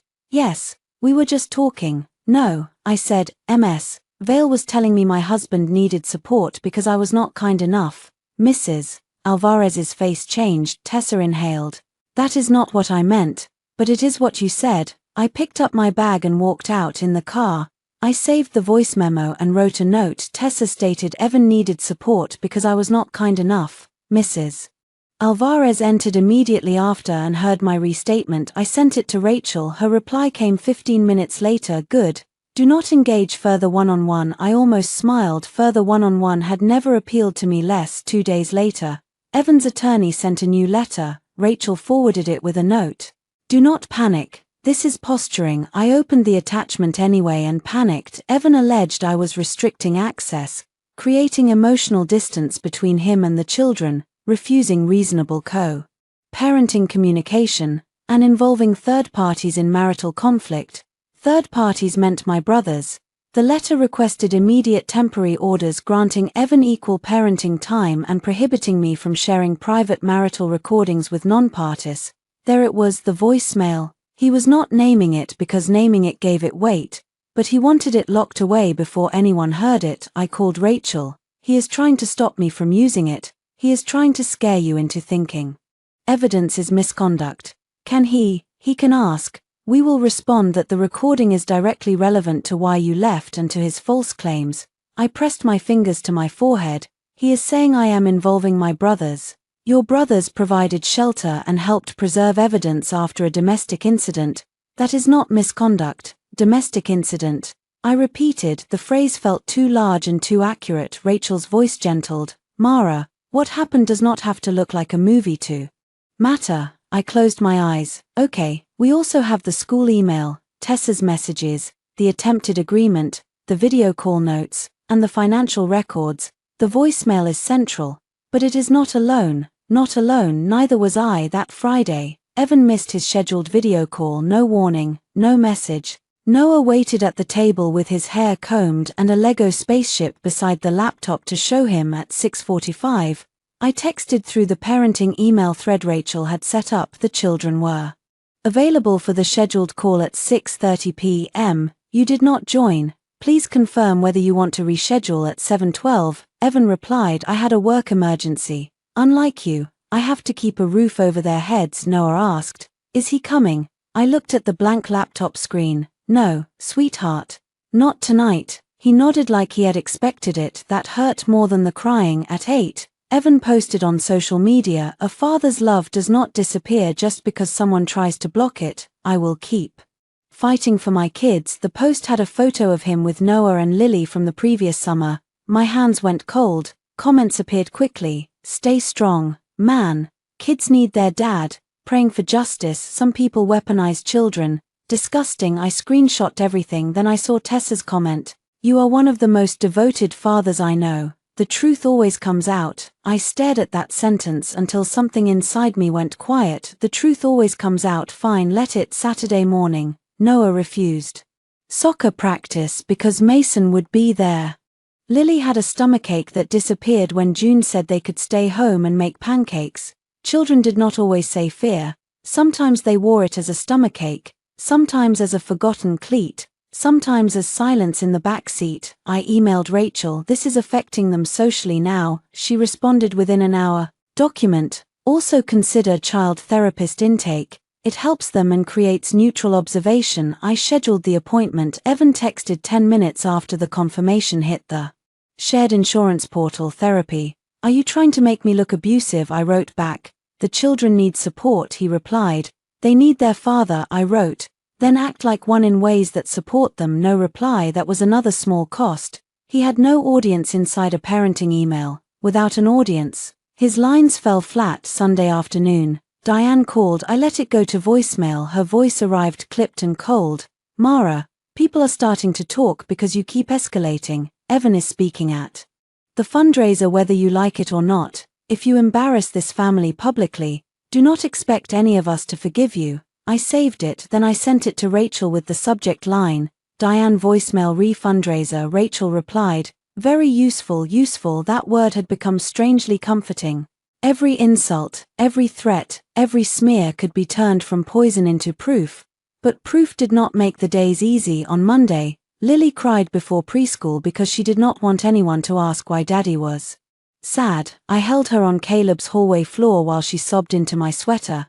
I did not make Daddy sad, she said. No, baby, you did not, did you? The question cut clean through me. I closed my eyes. No, I said, I did not make Daddy choose his words. I did not make Daddy tell us to leave. And I did not make Daddy tell people something different. Lily sniffed. Daddy told us to leave. I opened my eyes. Noah stood at the top of the stairs. He had heard. I had tried so hard not to put adult words into their ears. But children lived in the house too. They had been there. They were already carrying the shape of the truth without the language for it. I said, softly, yes, that night, Daddy said we should leave, so I took you somewhere safe. Noah gripped the railing. Then why is he telling people you took us? I do not know why he is choosing that. It was the best answer I could give without giving them my anger. Noah descended 2 steps. You have the message. My breath stopped. What? I heard Uncle Caleb say it. Lily looked between us. I chose my next words carefully. I have a voicemail from Dad. It is for adults to handle. Noah nodded slowly, then he said, if people heard it, would they stop saying we do not love him? My eyes burned. I hope so. He looked away. Then I hope they hear it. That night, I told Rachel what Noah said. She was quiet for a moment, then she said, the fundraiser is no longer just about reputation. It is about stopping a narrative that is harming the children. Yes, has Evan confirmed he is speaking? Diane said he is. Then we prepare. Caleb spent the next evening checking audio formats, not altering the file, just making sure the original could be played clearly if needed. He also created a document showing the file's chain of preservation. Jonah printed screenshots and put them in a binder. June made labels. I watched them in Caleb's dining room and felt grief move through me in waves. Not because they were helping, because the help revealed how heavy it had been when I carried everything alone. At the top of the binder, Rachel placed a title page. Timeline of events following Evan Whitfield's request that Mara Whitfield leave the marital home with the children. Request, such a clean word for a command thrown like a knife. I touched the page. Caleb sat beside me. You get to decide when it is used. I know, no, I mean that. Jonah and I do not play anything unless you say. I looked at him. He held my gaze. This is your life, not our revenge. That was why I trusted them. Evan thought my brothers controlled me because control was the only kind of support he understood.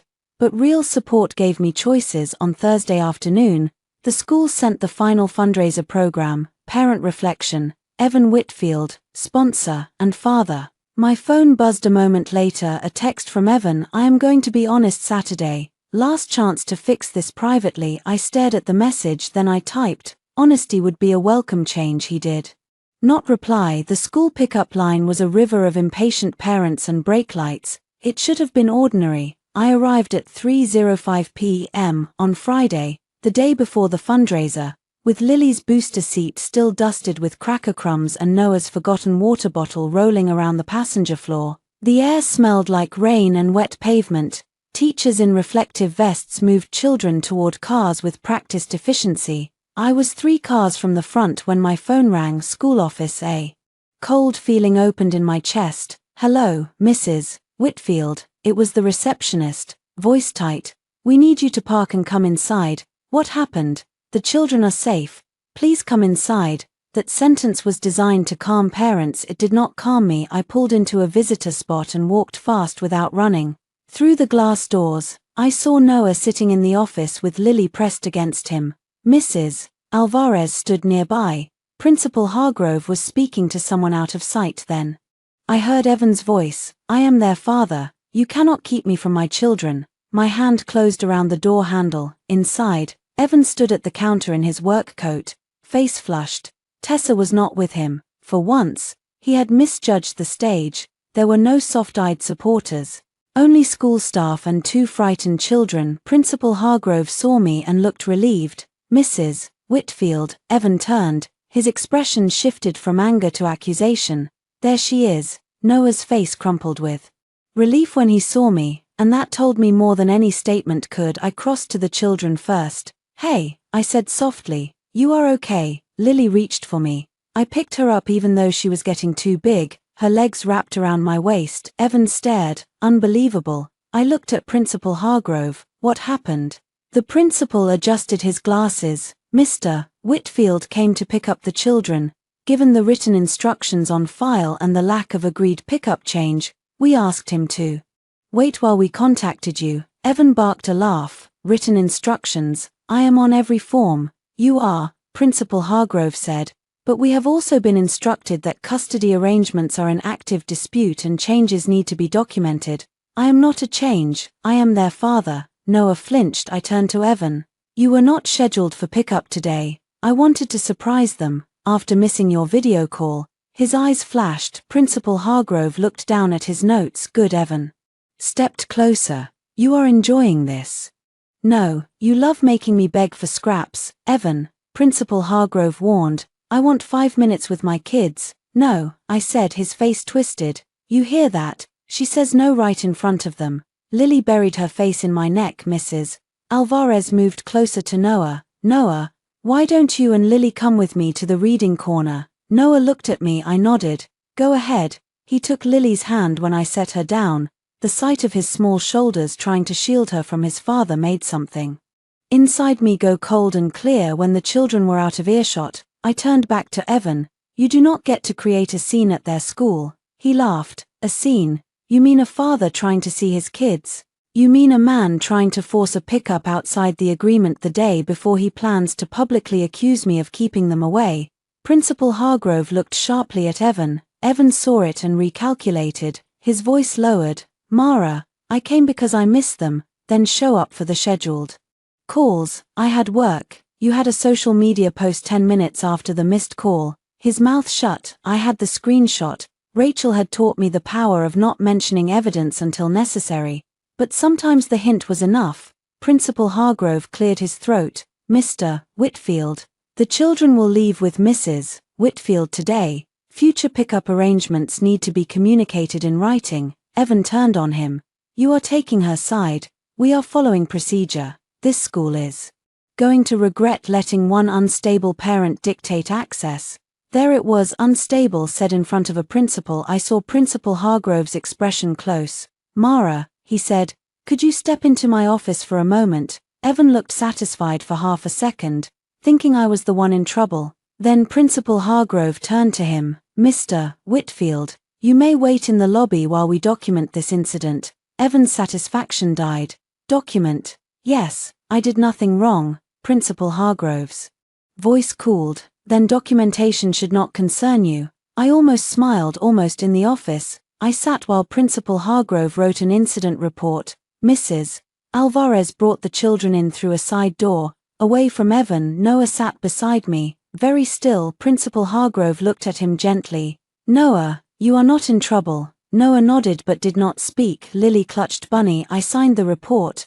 My hand shook only a little. Outside, Evan was on his phone near the entrance, pacing. When we walked out, he ended the call. Mara, he said. I did not stop. He followed us into the parking lot. Mara. I buckled Lily into her booster. Noah climbed in quickly and shut his door. Evan stood behind my car. You are making me look dangerous. I turned.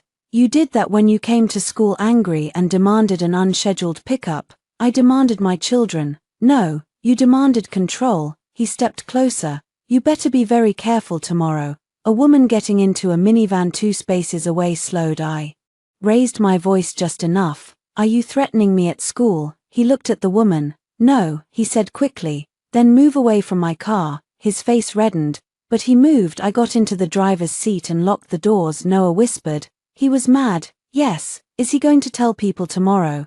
I looked at him in the rearview mirror. No child should have to ask that. He might, I said. But adults are handling it. His mouth trembled. Will Uncle Caleb play it? My hands tightened on the wheel.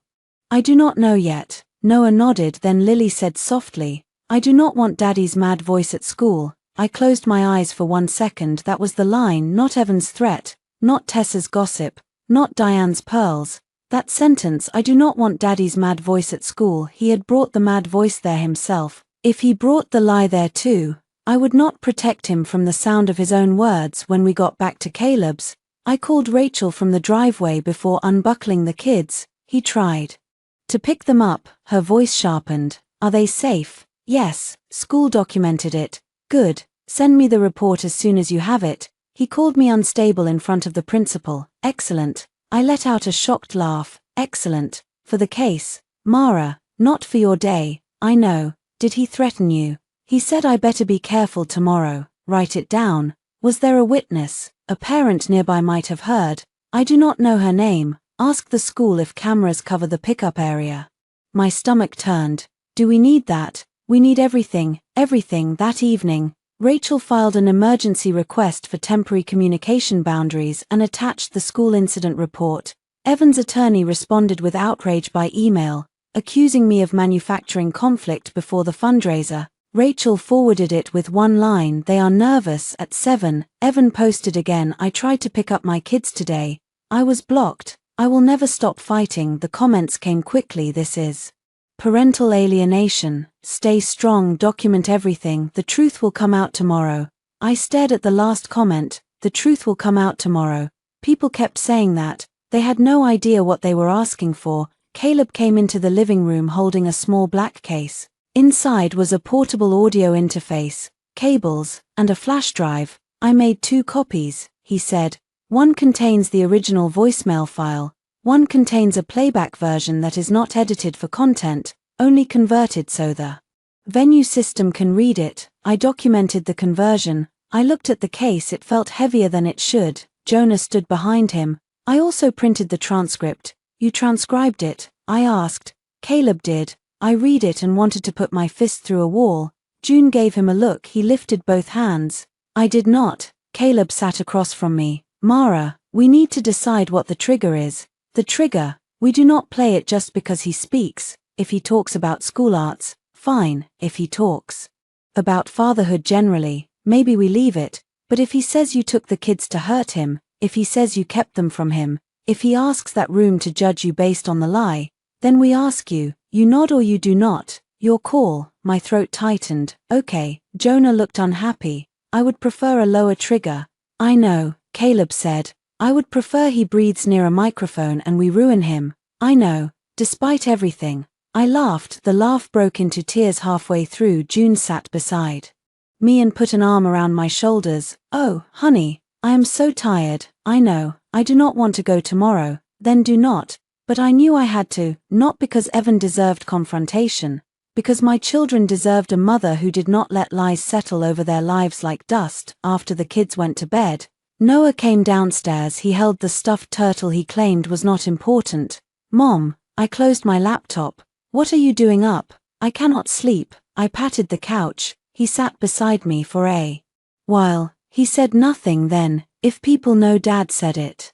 Will he get in trouble? Yes, I said carefully, maybe. His chin trembled. I do not want him to get in trouble. My heart cracked, I know, but I do not want people to think we hurt him. I know that too. Is it bad if I want both? I pulled him against me. No, sweetheart, that means you have a heart.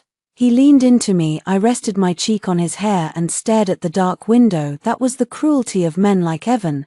They did not just hurt you, they made the children grieve the consequences of telling the truth. The next morning, I woke before sunrise. I dressed in a black dress, simple and high-necked, not mourning clothes, not armor exactly, something between. I put my wedding ring in the purse pocket again, beside the phone with the voicemail. Then I drove to the community arts fundraiser with my brothers following behind me. By the time we arrived, the parking lot was already full. Through the glass entrance, I could see warm lights, Navy sponsor banners, round tables, flowers, and people dressed to feel generous. Evan stood near the stage beside Tessa. Diane stood on his other side. He looked across the room and saw me for 1 second. His expression was almost pleading. Then someone touched his shoulder, and he became the wounded father again. Caleb stepped beside me. Your call, he said. I looked at Evan, then at the stage, then at the crowd that had believed him first. I know, before Evan went on stage,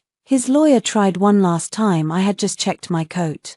When a man in a dark suit approached me near the silent auction tables, he was narrow-faced, silver-haired, and wore the expression of someone used to making unpleasant things sound reasonable. Mrs. Whitfield, I turned. Yes, Daniel Price. I represent Evan. Of course he did. Caleb was 3 steps behind me, looking at a basket of Spar gift cards with intense disinterest.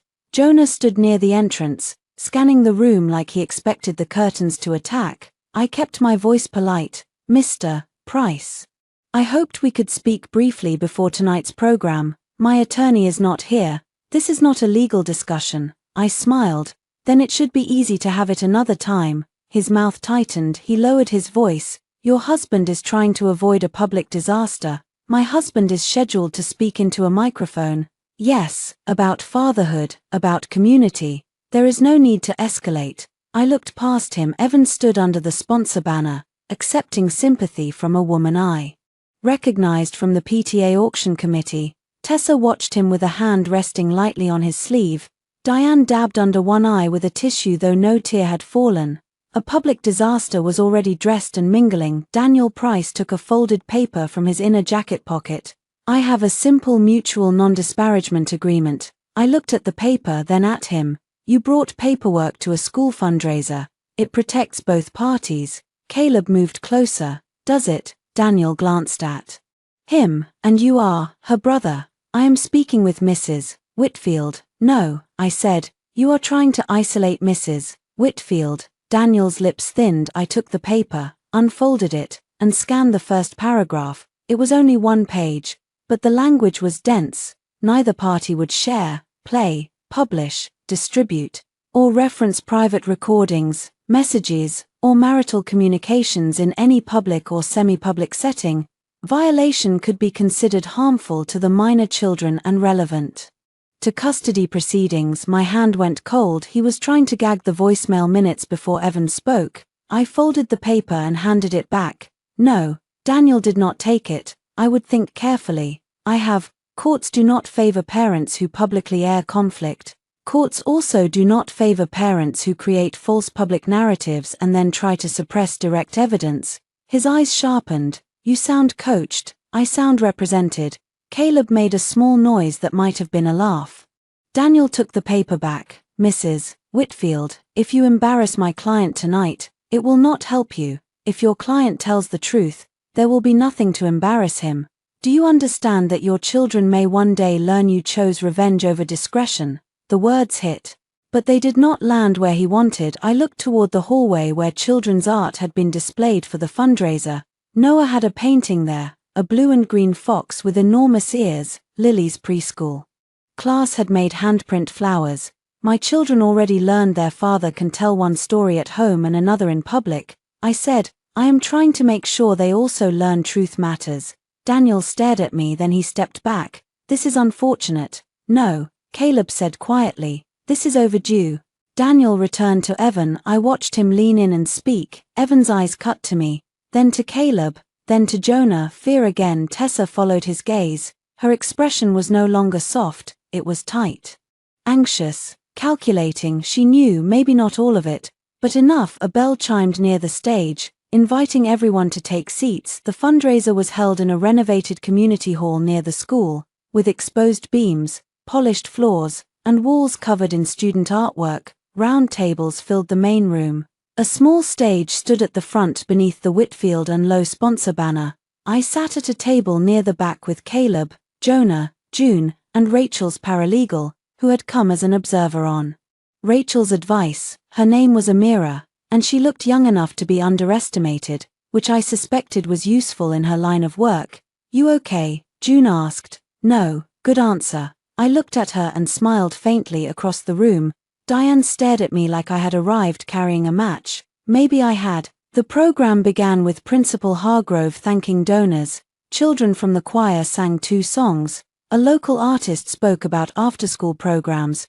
Plates were cleared, glasses clinked, people relaxed into the warm glow of public generosity. Then Tessa walked onto the stage. Applause rose. She smiled beautifully. "Thank you all for being here tonight. This school is not just a building, it is a community, and community matters most when families are going through hard seasons." My stomach tightened. Caleb's hand moved to the black case under the table. "Not yet," Tessa continued. "Tonight, we are honored to hear from someone who has supported our arts program generously, not only with sponsorship, but with his heart as a father." I felt Jonah shift beside me. "Please welcome Evan Whitfield." Applause. Evan walked on stage. He looked perfect, charcoal suit, open collar, tired eyes, wedding ring back on his finger. I stared at it. So that was his costume tonight. He gripped the sides of the podium and waited for silence. He was good at that, making rooms lean toward him. "Thank you," he said. His voice trembled just enough. "I will keep this short." No, he would not. I was asked to speak about why this school matters to me. And the answer is simple. My children. Several people smiled. Noah and Lily are the center of my world. My throat closed. Like many parents, I have made mistakes. I have worked too much. I have missed dinners. I have trusted that love would be understood even when life got complicated. He looked down. Performance. But recently, I learned that a parent can wake up and find the house empty. The room went very still. June whispered, "Oh my God." I felt Caleb look at me. "Not yet," Evan continued. "You can find your children gone, their beds cold, their toys still on the floor. You can call and be told that access to your own children depends on whether the person who took them thinks you deserve it." A murmur moved through the room. Tessa lowered her eyes. Diane pressed a tissue to her mouth. I sat so still I could hear my own heartbeat. Evan looked toward my table, not directly at me, near me, the wounded man too noble to point. "I am not here to attack anyone. I am here to say that children are not weapons. They are not bargaining chips. They should never be taken to hurt a parent." There it was, the trigger. Caleb leaned close. "Mara." My fingers were numb. "Unstage." Evan kept speaking. "I will keep fighting, with dignity, with love, and with faith that the truth will come out." I looked at Noah's painting on the wall. A blue-green fox with enormous ears, listening, always listening. I gave one nod. Caleb stood, not abruptly, not dramatically. He stood like a man who had been waiting for a train that had finally arrived. Jonah rose with him. Several people turned. Evan stopped mid-sentence. Caleb walked toward the sound booth at the side of the stage. Jonah stayed halfway between me and the aisle, not blocking anyone, just present. Principal Hargrove stood quickly. "Mr. Reed." Caleb spoke clearly. "I apologize for the interruption. My sister has been publicly accused tonight of taking her children to hurt their father. Before this room accepts that accusation, you need to hear what Evan Whitfield told her the night she left." The room erupted. Diane stood. "Absolutely not." Daniel Price moved fast from the side wall. "This is inappropriate." Caleb looked at me again. My choice. I stood. My knees shook. But my voice did not. "He said I took my children to punish him." I said, "He said it here, in front of their school community. I am done letting my children live under that lie." Evan gripped the podium. "Mara, do not do this." His voice was not wounded now, it was naked, afraid. I looked at You did this when you left the message. Caleb handed the flash drive to the technician, a young man with wide eyes who looked at Principal Hargrove. The principal hesitated, then he looked at Evan. Maybe he remembered the school office, the pickup line, the word unstable. He gave the smallest nod. Daniel Price said, "I object to this." Amira, Rachel's paralegal, stood. "Your objection is noted. This is not a courtroom." Jonah smiled. "I like her." The speakers crackled. A hush fell so completely I heard someone's fork drop onto a plate. Then Evan's voice filled the hall. "Do not sit there crying like I abandoned you." Every face turned toward the stage. Evan went white. The voicemail continued. "You wanted this. Take the kids and leave. I mean it. I cannot breathe with you in that house anymore. Go to Caleb. Go to Jonah. Tell them whatever story makes you feel holy. Just be gone when I get back. And do not use the kids to make me feel guilty. You already turned them against me." The message ended. Silence, not ordinary silence, a silence with weight, a silence that pressed Evan down from every direction. Tessa had one hand over her mouth. Diane stood frozen, tissue crushed in her fist. Paige, seated near the front, slowly turned to look at her brother. Mark looked at the floor. Principal Hargrove closed his eyes briefly. Evan stepped back from the podium as if it had burned him. "I thought I would feel triumph. I did not. I felt grief. Clean and final." The room had heard what my children heard in pieces. It had heard the voice I had been living around for years.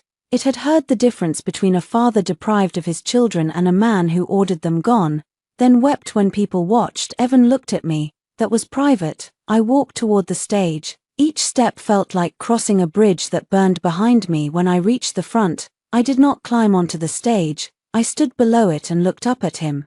"You made it public when you lied." His mouth moved. Nothing came out. I turned to the room. "I did not bring my children here tonight because they do not deserve to hear this again.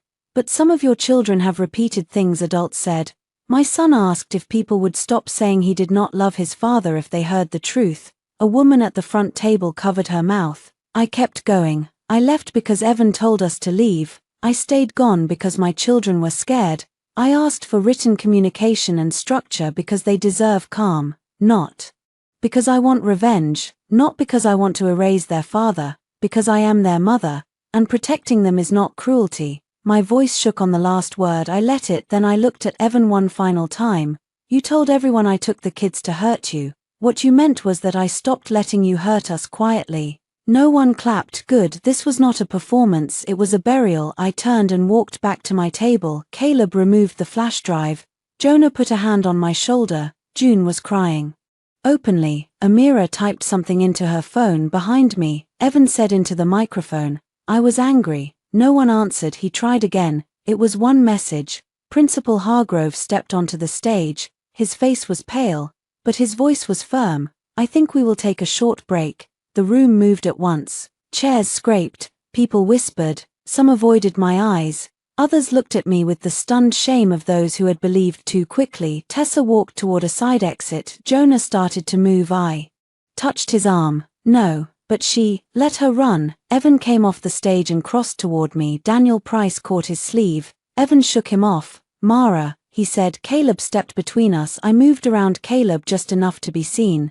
"Do not." His eyes were wild. "You destroyed me." "No," I said. "I introduced you to your own voice." Diane appeared behind him. "Mara, how could you?" I looked at her. "You heard him." He was upset. So were Noah and Lily. Her face crumpled, but I could not tell whether it was guilt or humiliation. Paige came up beside her mother. She looked at me. Then Evan.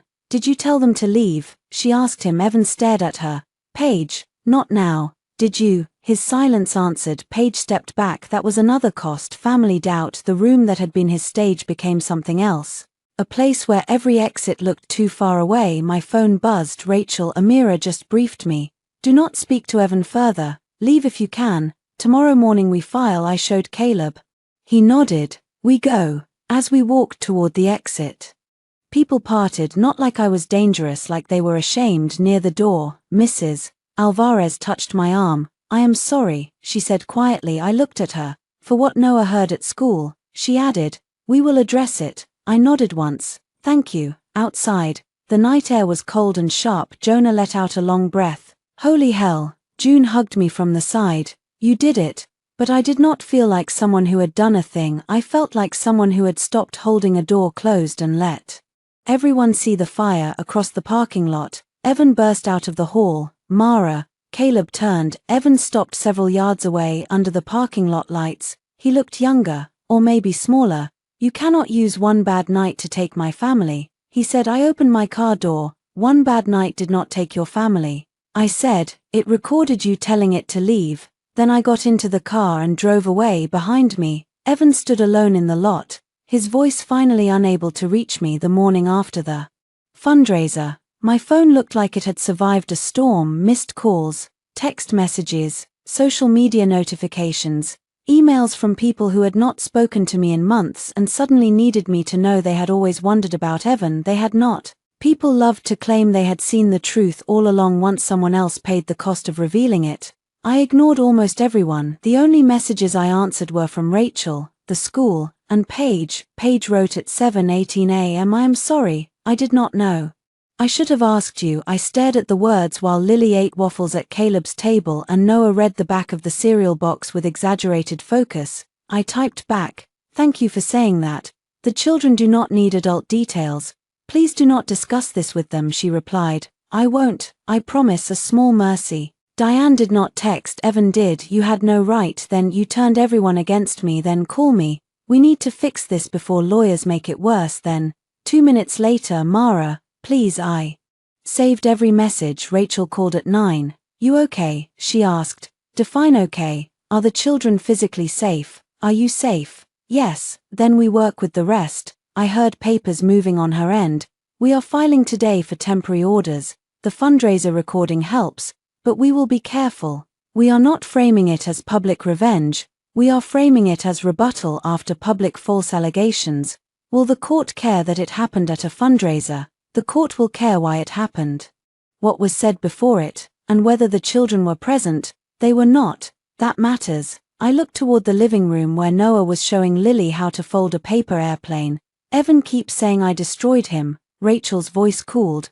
That is because he believes reputation is a possession you stole, not a consequence he earned. I wrote that down. Later at noon, the school sent an official email to parents. It did not name us. It said the fundraiser program had included an unexpected family matter, that the school would not tolerate gossip involving students, and that any child repeating adult claims about another family would be redirected. It was careful, it was institutional, it was not enough. But it was something. At 1:35 p.m., Principal Hargrove called.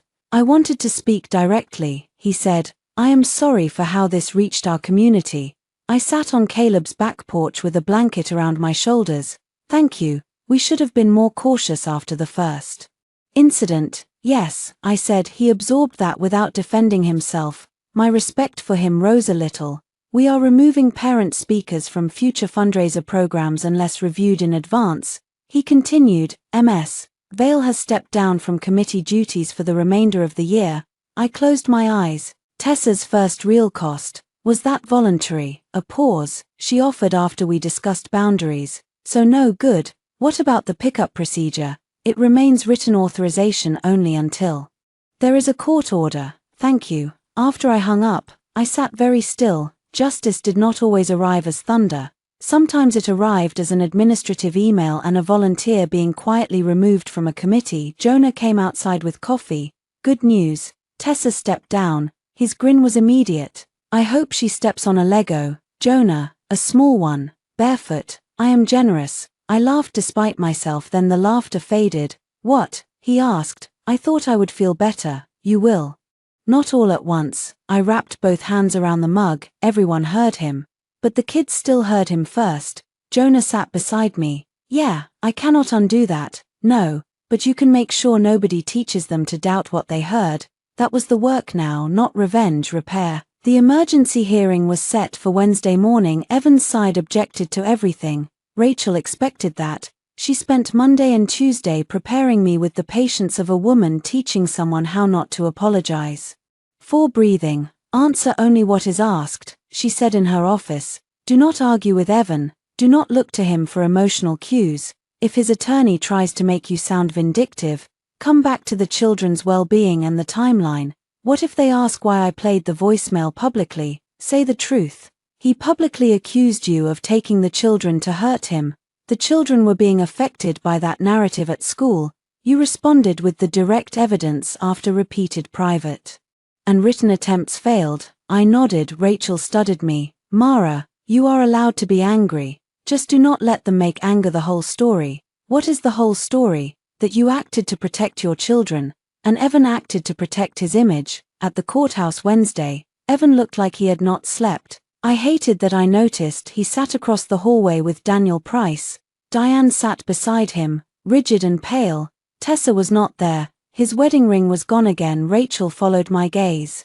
Do not track his costumes. I almost smiled. That obvious? Yes. Inside the courtroom, everything felt both ordinary and unreal. Wood benches, fluorescent lights, a judge with silver glasses, a clerk calling names, other families waiting with their own quiet disasters. When our case was called, I stood. Evan did not look at me. Daniel Price spoke first. He painted a careful picture, a marriage under strain, a mother who left impulsively, a father desperate to see his children, a private message weaponized in a public setting, a man humiliated while trying to support a school event. He did not play the voicemail. He referred to it as an emotional recording. Rachel stood. Her voice was calm. Your Honor, the issue is not whether emotions existed.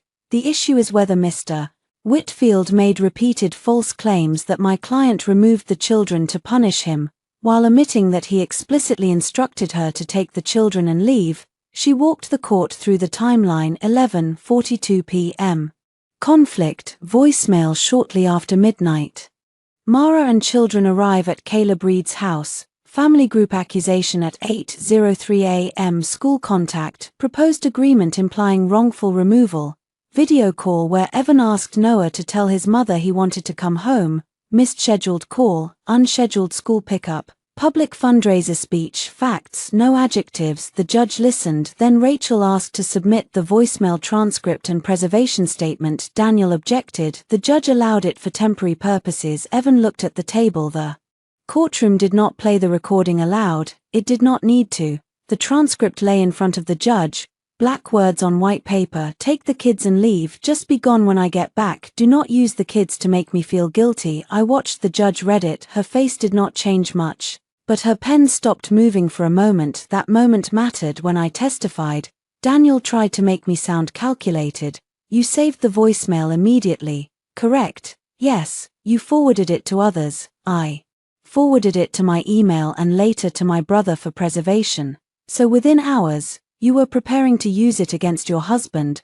I was preparing to prove why I left if he denied it, and you brought your brothers into this conflict. My brother picked up me and my children after midnight because Evan told us to leave. Your brothers then played the voicemail at a public fundraiser. After Evan publicly accused me of taking the children to hurt him, Daniel paced slowly. You could have walked away. I had walked away for 10 days. He kept repeating the lie. It reached my children at school. Daniel paused. You wanted to embarrass him. I looked at Evan. He looked back for the first time. There was anger in his face. Yes, but also something like pleading. He wanted me to soften the answer. To protect him out of habit, I turned back to Daniel. I wanted him to stop using our children as a false story. Rachel's pen paused. Daniel had no clean follow-up. When Evan testified, he wore remorse like a borrowed coat. I said something terrible. He admitted, I regret it every day. But Mara did not have to leave like that. She did not have to keep them from me. She did not have to humiliate me publicly. Rachel cross-examined him. Mr. Whitfield, did you tell your wife to take the children and leave? I was angry. That was not my question. Yes. Did you later tell family members she took the children to hurt you? I felt that she had. Did you disclose to those family members that you had told her to take them and leave? He hesitated. No. Did you tell the school? No. Did you tell Ms. Vale? Daniel objected. The judge allowed limited questioning. Evan's jaw tightened. I told Tessa we had a fight. Did you tell her about the voicemail? No. Rachel picked up a paper. Then why did Ms. Vale text my client warning that exposing private marital arguments could damage everyone? Evan went still. Daniel stood. Objection. The judge looked irritated. Answer if you know. I may have mentioned Mara was threatening to use things I said. Rachel nodded. So you did tell Ms.Vale enough to involve her in the conflict. I needed support from a school parent volunteer who then discussed your family situation near other parents. I did not ask her to do that. No. You only gave her your version. Evan looked down. That was the sound of another support beam cracking. The temporary order came that afternoon. Communication through a parenting app. Only no unscheduled school pickups. No public discussion of the custody matter by either parent. Temporary parenting time for Evan to begin with short, structured visits. Expanding only if exchanges remained calm. Both children to continue counseling. Neither parent to involve the children in adult conflict. Evan did not lose all access. He was their father. The court did not erase that, but he lost the thing he wanted most, the ability to improvise control and call it love outside the courtroom. Diane approached me. Her pearls were gone without them. She looked older. Mara, she said. Rachel stayed beside me. Diane's eyes flicked to her, then back. I did not know the whole story. I wanted to say she had not wanted to know. Instead, I said, you knew enough to ask questions. Her mouth trembled. He is my son. And Noah and Lily are your grandchildren. She looked away. There was no apology. Not yet. Maybe never, but there was no accusation either. That was another cost Evan came out with.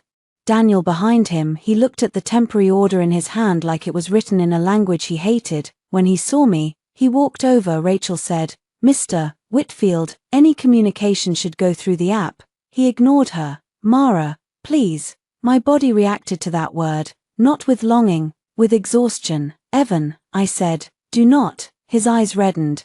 Do you really want strangers deciding when I see my kids? No, I said. I wanted their father to make safe choices without a judge telling him. How? He flinched. I made one mistake. I looked at him then, not the courtroom, not Rachel, not Diane, him. You made one recorded mistake, I said.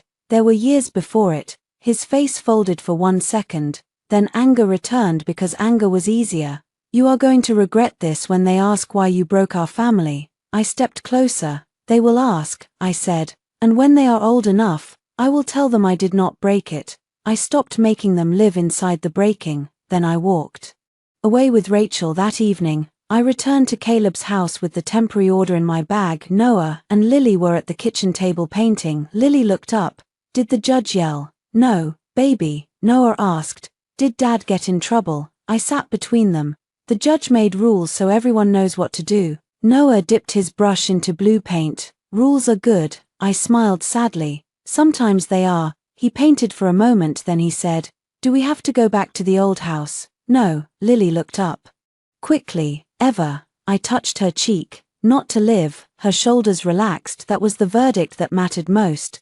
The parenting app made Evan sound different. Not better. Different, without tone, without sudden calls, without the ability to corner me in a kitchen or parking lot. His messages became strangely naked. I will pick them up at 4. Rachel had told me not to respond to commands, so I wrote, the order states pickup is at 4:30 at the schoolside entrance. Please confirm, he replied. 18 minutes later, confirmed. A single word, no accusation, no performance, just a man learning that written records have walls. His first structured visit was a Saturday afternoon at a supervised family center recommended by the children's therapist. Not supervised because the judge called him dangerous. Supervised because Rachel requested a neutral exchange location while the children adjusted, and Evan's attorney accepted rather than risk another hearing after the fundraiser disaster. Evan hated it. He wrote through the app, this place makes me look like a criminal. I replied, this place makes the children's transition calm. He did not answer. Noah and Lily were quiet in the car on the way there. Lily wore her blue sweater and held Bunny. Noah had packed a book, his turtle, and a small deck of cards. Will Dad be mad about the place? Noah asked. He might have feelings about it. That means yes. I glanced at him in the mirror. 9 years old, already translating adult language. That means his feelings are his job. Noah nodded. At the center, a woman named Karen greeted us with a clipboard and a bright scarf. She spoke to the children first, which I appreciated. Hi, Noah. Hi, Lily. Your dad is in the family room. There are games and snacks. Your mom will be right here when you come back. Lily looked at me. You stay. I stay in the waiting room. Promise, promise.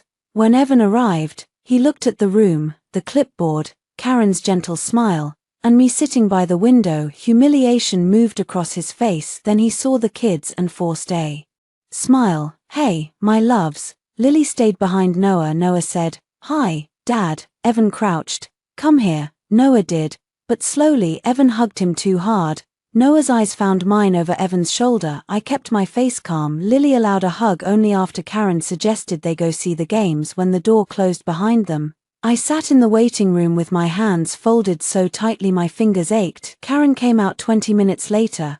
"Everything is okay," she said softly. "They are playing, you know." I nodded. "Your daughter asked twice if you were still here." I told her yes. "Thank you." The visit lasted 90 minutes. When the children came out, Lily ran to me. Noah walked, but his face was pale with relief. Evan followed. "That went well," he said, too loudly. Karen smiled professionally. "We will note that the visit occurred." Evan's jaw tightened at the word note. On the drive back, I did not interrogate the children. Rachel, the therapist, and every parenting article June sent me agreed on that, so I said, "I am glad to see you," Lily said. "Daddy cried." Noah looked out the window. "What did he say?" I asked gently. "He said he was sad because home is empty." My hands tightened on the wheel. Noah spoke without turning.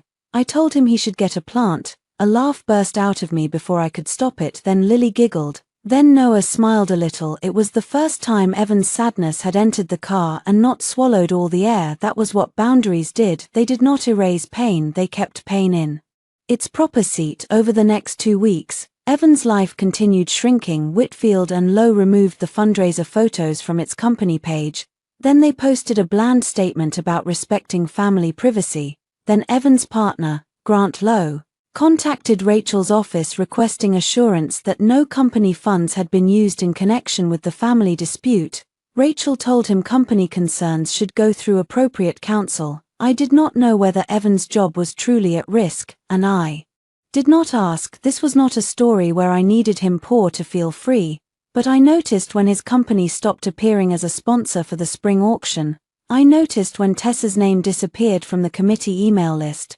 I noticed when parents at school stopped whispering near me and started giving me too much space, which was its own kind of apology. Tessa tried once. She caught me outside the preschool entrance on a cold morning, wearing sunglasses though the sky was gray. "Mara," I kept walking. "Please, 1 minute." I stopped because Mrs. Alvarez was 10 feet away and because Tessa looked like someone who had lost the room she thought she owned. "What?" She swallowed. "I wanted to apologize." "No, you wanted to see if apologizing makes consequences." Stop. Her mouth tightened. "That is not fair." Fair would have been not telling parents I used my children as weapons. "I never said your name. You said enough that my son heard it from your son." That landed for once. She looked genuinely ashamed. Mason repeated something he should not have heard. She said, "Yes, I am sorry for that." I studied her. There was apology in her voice, but also self-pity. She was sorry the harm had become traceable. I was not sure she was sorry for believing she had the right to cause it. "Do not speak about my children again," I said. "I won't." And Tessa, she looked up. "Evan is not a prize. He is a pattern. Be careful thinking you are special enough to change where it lands." Her face went pale. I walked away. Maybe that was cruel, maybe it was mercy. 3 days later, Paige came to Caleb's house. She asked first. That mattered. She arrived with a bag of library books for the children and a casserole because Whitfields apologized with food when words failed. Noah and Lily were excited to see Aunt Paige, though Lily stayed close to my side at first. Paige knelt. "Hey, sweet girl, I brought the book about the dragon who eats pancakes." Lily's eyes widened. "The silly one, the very silly one." While the kids looked at books with June, Paige and I stood in the kitchen. She looked tired. "Mom is angry with me," she said. "For what?" "For asking Evan questions." I waited. Paige wrapped both hands around her mug. "He told us you left after a fight. He said you were overwhelmed and your brothers were feeding it. I should have called you." "Yes," I said. She flinched, then nodded. "I am sorry." This apology felt different from Tessa's. It did not ask me to rescue her from guilt. "Thank you," I said. Paige's eyes filled. Did the kids hear him say it? "Enough." She covered her mouth. I looked toward the living room where Lily was laughing at Jonah's dragon voice. Do not cry where they can see. Paige nodded quickly and wiped her eyes. I want to stay in their lives, she said, if you allow it. I am not cutting them off from safe people. Is Mom safe? The question hung. I do not know yet. Paige closed her eyes. That was Diane's cost. Not losing access entirely, losing the assumption that access belonged to her. The divorce filing went in at the end of the month. Irreconcilable differences sounded almost polite. Rachel included requests regarding custody, property division, communication boundaries, and sale or buyout of the marital home. Evan contested the sale at first, claiming the children needed the home preserved. The children, who slept better at Caleb's house and later in the small rental I found near school, did not ask to return. The rental was a 2-bedroom duplex with creaky floors, a tiny fenced yard, and a kitchen window that faced a maple tree. It was not impressive. The bathroom cabinet stuck. The dishwasher sounded like it was full of rocks. The second bedroom was small. So Noah and Lily chose bunk beds after a serious negotiation involving who got the top. But the first night we slept there, nobody yelled. Lily woke once and came to my room. I heard a noise. She whispered, "It is the heater, not Daddy." "No, baby, Daddy does not live here." She climbed into bed beside me and fell asleep in 3 minutes. I stared at the ceiling and cried silently, not because I missed Evan, because peace was so quiet it felt unfamiliar. The final settlement talks were ugly, not loud, ugly. Evan wanted more credit for mortgage payments. Rachel produced records showing my transfers and household expenses. Evan wanted flexible parenting time. Rachel produced the incident report and missed call logs. Evan wanted a mutual statement saying both parties regretted public conflict. Rachel refused any language implying equal responsibility for his false accusations. At one meeting, Evan leaned across the conference table. "Are you really going to nickel and dime the father of your children?" Rachel answered before I could. "Mr. Whitfield, asking for accurate accounting is not nickel and diming." He ignored her. "Mara, this is not you." I looked at him across polished wood. "This is me without fear doing your editing." His face tightened. Daniel Price shifted in his chair. We signed nothing that day, but 2 weeks later, after Rachel subpoenaed additional financial records and requested communications between Evan and Tessa related to custody claims, Evan's side softened. Funny how quickly men discovered compromise when discovery approached. The day before the next hearing, Evan sent a message through the parenting app. "Can we talk without attorneys, please?" "Just once," I showed Rachel. She said, "You are not obligated." "I know. Do you want to?" "No, yes, not because I wanted him back, because part of me wanted to stand in front of him without lawyers, children, siblings, or an audience and see if there was anything human left under the performance." Rachel agreed only if the meeting happened in her office conference room with her nearby and the door open. Evan arrived wearing jeans and a sweater, no suit, no ring. He looked tired in a way that was harder to dismiss. We sat across from each other for a minute. Neither of us spoke. Then he said, "The house feels wrong." I said nothing. I keep expecting to hear Lily singing in the hallway. My throat tightened. He looked down. "Noah barely talks to me. He is hurt." "I know. Do you?" I wanted to ask instead. I waited. Evan rubbed his face. "I should not have told them you took the kids." "No." I panicked. "You performed." He looked up. I held his gaze. "Panic is calling your wife and asking if your children are safe. You called your family and said I took them to punish you." His eyes reddened. I could not stand thinking I had caused it. "So you gave it to me." His mouth trembled once for the first time. He did not argue. "I am sorry," he said. The words entered the room quietly. I waited for the hook, the excuse, but it came, because Evan was still Evan. "But you did not have to play it in front of everyone." There it was. I stood. He looked startled. "Mara, I need you to understand something. I do not need you to agree anymore. I do not need you to see it clearly. I do not need the perfect apology. Mara, sit down." "No." My voice was calm. "You are still grieving the audience more than the children." He flinched. "That is why we are done." His face changed. "You do not mean that." "I filed for divorce. People file when they are angry. I filed when I became peaceful enough to think." He stared at me like he did not recognize the language. I picked up my purse. At the door, he said, "I love you." I closed my eyes. There had been a time when those words could make me abandon myself. Now they sounded like a key to a lock. I had changed. I looked back, then learned to love the children more than your version of yourself. I left him sitting there. The next week, Evan agreed to sell the house. The last time I walked through the marital home, it was almost empty. Furniture leaves strange ghosts when removed, pale rectangles on walls, dents in carpet, dust lines where bookshelves stood. The living room looked larger without the couch, but not kinder. The buyer had already completed inspection. The sale would close in 2 weeks. Evan had tried to delay twice, then stopped after Rachel filed the financial breakdown showing neither of us could claim the house as stable housing while the conflict around it remained unresolved. I came to collect the last of my things with June, not my brothers. That felt important. Caleb and Jonah had stood behind me through the worst of it, but this goodbye belonged to me. June carried empty boxes. I carried a list. The house was quiet. Evan was not supposed to be there. The agreement said he would come later for his remaining items. For once, he followed it. I moved room by room in the kitchen. I found the ceramic key bowl in a drawer. The chip from that night ran along the rim like a small white scar. I held it for a moment, then set it back. June watched me. You do not want it, no. In Noah's old room, I checked the closet and found one paper planet behind the door, Saturn, gold paint chipped on one side. I put it in my bag. In Lily's room, the windowsill was bare. She had asked me not to bring anything else from the yelling house.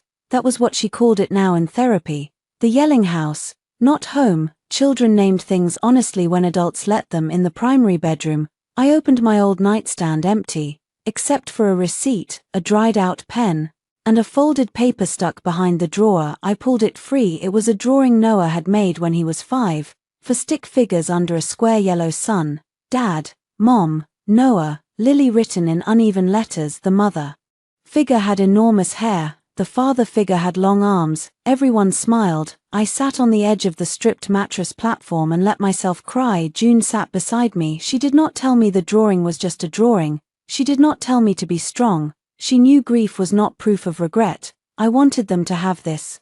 I said, a family, a good one. She leaned her shoulder against mine. They still do. I looked at the drawing again. Maybe family was not the house. Maybe it was not the original. For figures, maybe family was the place where no one had to earn gentleness by staying quiet. I folded the drawing carefully and put it with Saturn downstairs. I took one final walk through the living room. This was where Evan had told us to leave. This was where Lily had cried. This was where Noah had asked if we were being kicked out. For months, I had imagined this room as the scene of my humiliation, but standing there in the afternoon light, I understood it had also been the scene of my awakening. Evan thought he had cast us out. He had opened the door. I walked to the entryway and turned off the last lamp. June waited on the porch. You ready? I looked back once. Yes. I locked the door and placed the key in the realtor's lockbox. The custody order became final in early spring. Joint legal custody with structured decision-making, a detailed parenting schedule, exchanges at school or a neutral location, communication through the app, no public discussion of family conflict. Neither parent could involve third parties in custody communication without consent. It was not perfect. Perfect was a fantasy. It was workable, safe enough, boundaried. Evan received parenting time, but he no longer controlled the shape of everyone else's life. If he missed a call, it was recorded. If he wanted a schedule change, he asked in writing. If he tried to pull emotion into logistics, I did not respond to that part at first. He tested every edge. I know you hate me, but can I have them Sunday morning? I replied. Sunday morning is not available. You may pick them up at 2 p.m. as ordered. The kids would love the zoo. Do not punish them because you are mad, I replied. The order allows make-up time by mutual agreement. This weekend does not work. Your brothers got what they wanted. I did not reply. Silence had changed. Before, silence was where I hid. Now, silence was where I refused to feed the fire. Diane requested a visit with the children in April. Through Evan at first, I ignored that. Then through Paige, who told her to ask me directly, Diane sent a message that took me 3 days to answer. Mara, I would like to see Noah and Lily when you feel it is appropriate. I know I said things I should not have said. I believed Evan without asking enough questions. I am sorry, I read it many times. An apology did not erase harm, but it was different from pressure. I allowed a 1-hour visit at a park. With Paige present, Diane arrived without pearls. She brought Lily a book and Noah a model rocket kit. She did not cry dramatically. She did not ask them if they missed the old house. She did not mention Evan's sadness when Lily showed her how high she could swing. Diane clapped with tears in her eyes. Noah stayed close to me at first.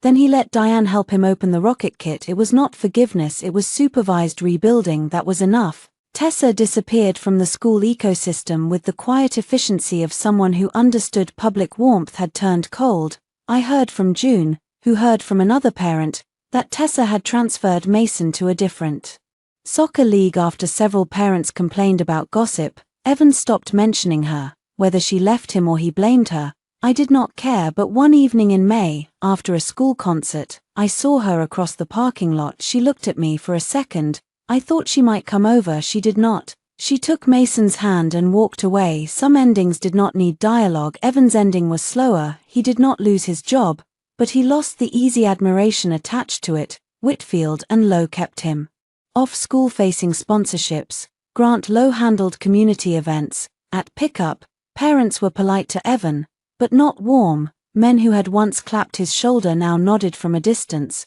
Women who had comforted him after his posts no longer commented. He had wanted everyone to know his pain. They did, just not the version he preferred. The children adjusted in uneven steps. Noah started therapy with his hands shoved into his hoodie pockets and ended his third session asking if he could bring his Lego spaceship next time. He still watched Evan carefully at exchanges, but he also started correcting adults in small brave ways. When a classmate said, "My mom says divorce means your parents hate each other," Noah replied, "It means they do not live together because it is better." Lily stopped calling the old house the yelling house after a while. She called our duplex the maple house because of the tree outside the kitchen window. In summer, the leaves turned the morning light green. She taped drawings to the refrigerator until it looked like a tiny museum. One Friday night, she climbed onto a chair while I made spaghetti and announced, "This house has rules." Noah looked up from his book. "Like what?" "No yelling people out." I paused with the wooden spoon in my hand. Noah nodded seriously. "Also no making kids be in grown-up fights. Also pancakes on Saturdays." Lily added, "That one is critical." I said. They laughed. The sound filled the kitchen, not carefully, not nervously. Fully. The divorce finalized in June. The hearing lasted less than 20 minutes. Evan and I sat at separate tables, Rachel beside me, Daniel beside him. The judge reviewed the agreement, asked standard questions, and signed the order. A marriage that had consumed 12 years ended with signatures, stamps, and the soft shuffle of paper outside the courtroom. Evan asked for a minute. Rachel looked at me. I nodded, not because I owed him, because I wanted to know whether my body still feared standing alone near him. It did not. We stood near a window overlooking the courthouse steps. People moved below us carrying folders, coffee, children, flowers, anger, hope. The ordinary traffic of endings. Evan looked older than he had at Christmas. "I did not think you would really go through with it," he said. "I know." He gave a sad laugh. "That is not flattering, is it?" "No." He looked at me. "Are you happy?" The question was too small for the truth. "I am peaceful," I said. He swallowed. "I miss you." I believed him. That surprised me. I believed he missed my steadiness, my labor, my forgiveness. The house clean because I cleaned it. The children soothed because I soothed them. The family story intact because I swallowed the broken parts. Maybe he even missed me as a person. In brief flashes between missing what I had done for him, but it no longer mattered which version was true. "I hope you become a better father," I said. His eyes filled. "And us?" "There is no us." The words came out clean. He looked away. "I hate that voicemail," he said. "So do I." That made him look back. I continued. "I hate that it exists. I hate that Noah and Lily heard enough of that night to remember it. I hate that the truth had to sound like your worst voice." He whispered. "I was angry. I know. I would take it back. I know. But you will not come back." "No." His face twisted for a second. I saw the old pattern reaching for me. His pain looking for my hands. His regret asking me to make it smaller. I let it stay where it belonged. He nodded slowly. "I guess your brothers are happy." "My brothers did not divorce you." his mouth tightened, but then it faded into something tired. No, I did that. It was the closest he had come to truth without a but. I accepted it silently. Then I walked away that afternoon. I picked up the children from school and took them for ice cream. Noah chose mint chocolate chip. Lily chose strawberry with sprinkles and got half of it on her shirt. We sat outside under a striped umbrella while cars passed and the summer air smelled like hot pavement and sugar. Was today court day? Noah asked. Yes. Are you divorced now? Yes, he nodded, considering Lily licked sprinkles from her spoon. Does that mean Daddy is not Daddy? No, I said. Daddy is still Daddy. I am still Mommy. We just are not married. Noah looked relieved by the clarity. Are you sad? He asked. I thought before answering. A little. And also okay. Can people be both? Yes, he nodded again. I am both sometimes. I reached across the table and squeezed his hand. Me too. That evening, we went home to the Maple House. Caleb and Jonah came over with pizza. June brought cupcakes. Paige stopped by with books. Nobody called it a divorce party because I did not want celebration built on wreckage. But when Lily asked why everyone was there, Jonah said, because your mom finished something hard. Lily accepted that. After dinner, Caleb helped Noah hang glow-in-the-dark stars above the bunk bed. Jonah let Lily paint his thumbnail purple. June washed dishes even though I told her not to. Paige sat with me on the porch while the sky turned lavender. Mom wants to apologize again. Paige said, she can write. Paige nodded. That is fair. We sat quietly. Then she said, for what it is worth, Evan is different. I looked at her. Not fixed, she added quickly. Just quieter. Good. Is that bad to say? No, quiet is a start. Inside, Jonah yelped because Lily had apparently moved from thumbnail to knuckle. I smiled. Later, after everyone left and the children slept, I sat alone at the kitchen table with my laptop.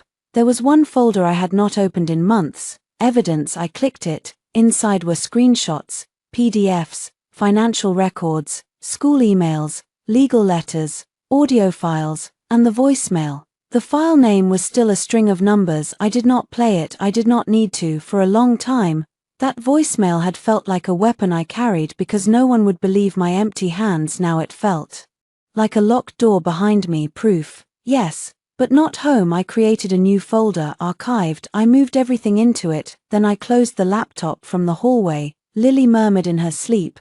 Noah shifted in the bunk above her. The heater clicked on even though it was summer because the thermostat in the Maple House had its own strange opinions. Small sounds, safe sounds. My phone lit up once, a parenting app notification. Evan, confirming pickup tomorrow at 4:30. I replied, confirmed. No extra words, no old ache, no opening. I placed the phone face down and walked to the kitchen window. Outside, the maple leaves moved in the dark. The glass reflected my face back at me. For years, I had thought strength would feel like anger. Sometimes it did, but that night, strength felt like a quiet kitchen, 2 sleeping children, a locked evidence folder, and a life where I no longer had to convince anyone that pain counted. Evan told everyone I took the kids to hurt him. My brothers played the voicemail where he told us to leave, but the real ending was not in that room, or that recording, or the silence after his voice stopped. The real ending was this. He told us to leave, so we left, and we did not spend the rest of our lives trying to be invited back.